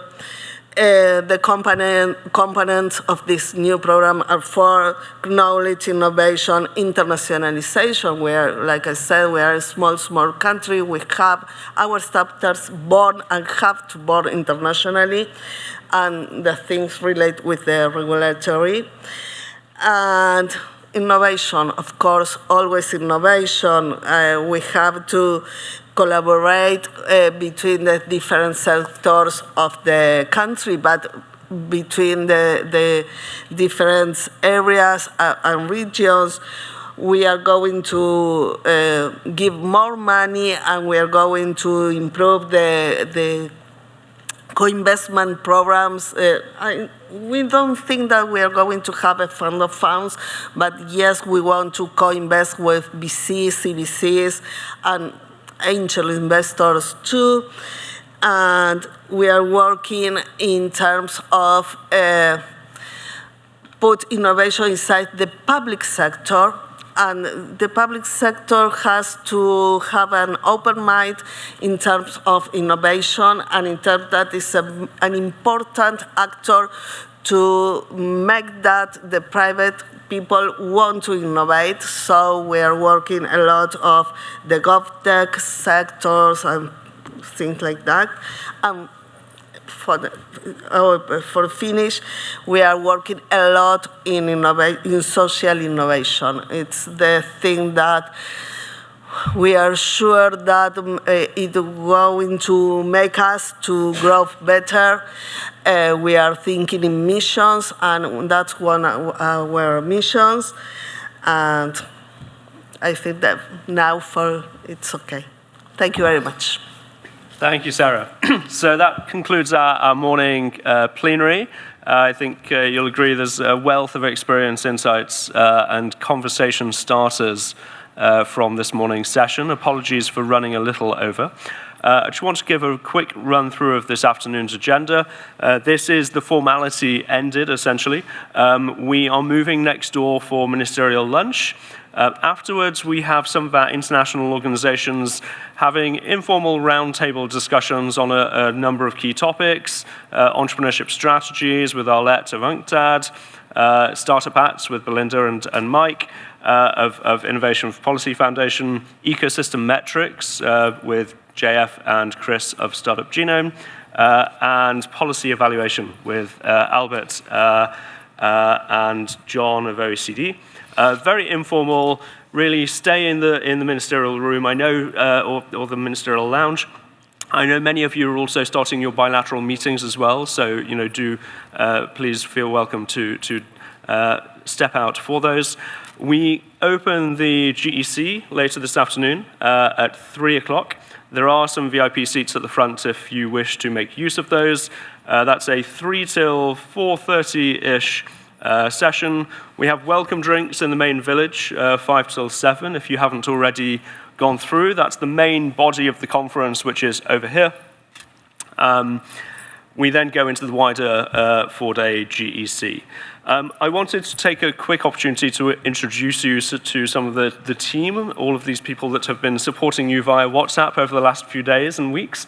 So we have Peter, Carolina, and Colin, who have done an incredible job with the International Centre, local non-profit, diplomatic and protocol team that are helping facilitate all of your bilaterals and participation here. So hopefully you were all on our WhatsApp groups. You're engaging with us directly. If you have any other questions about the meetings, the events, the overall experience in Indy, we are here to help. We want to make the most of your time here. We want you to make as many connections, insights as possible. So that concludes the morning session of the ministerial.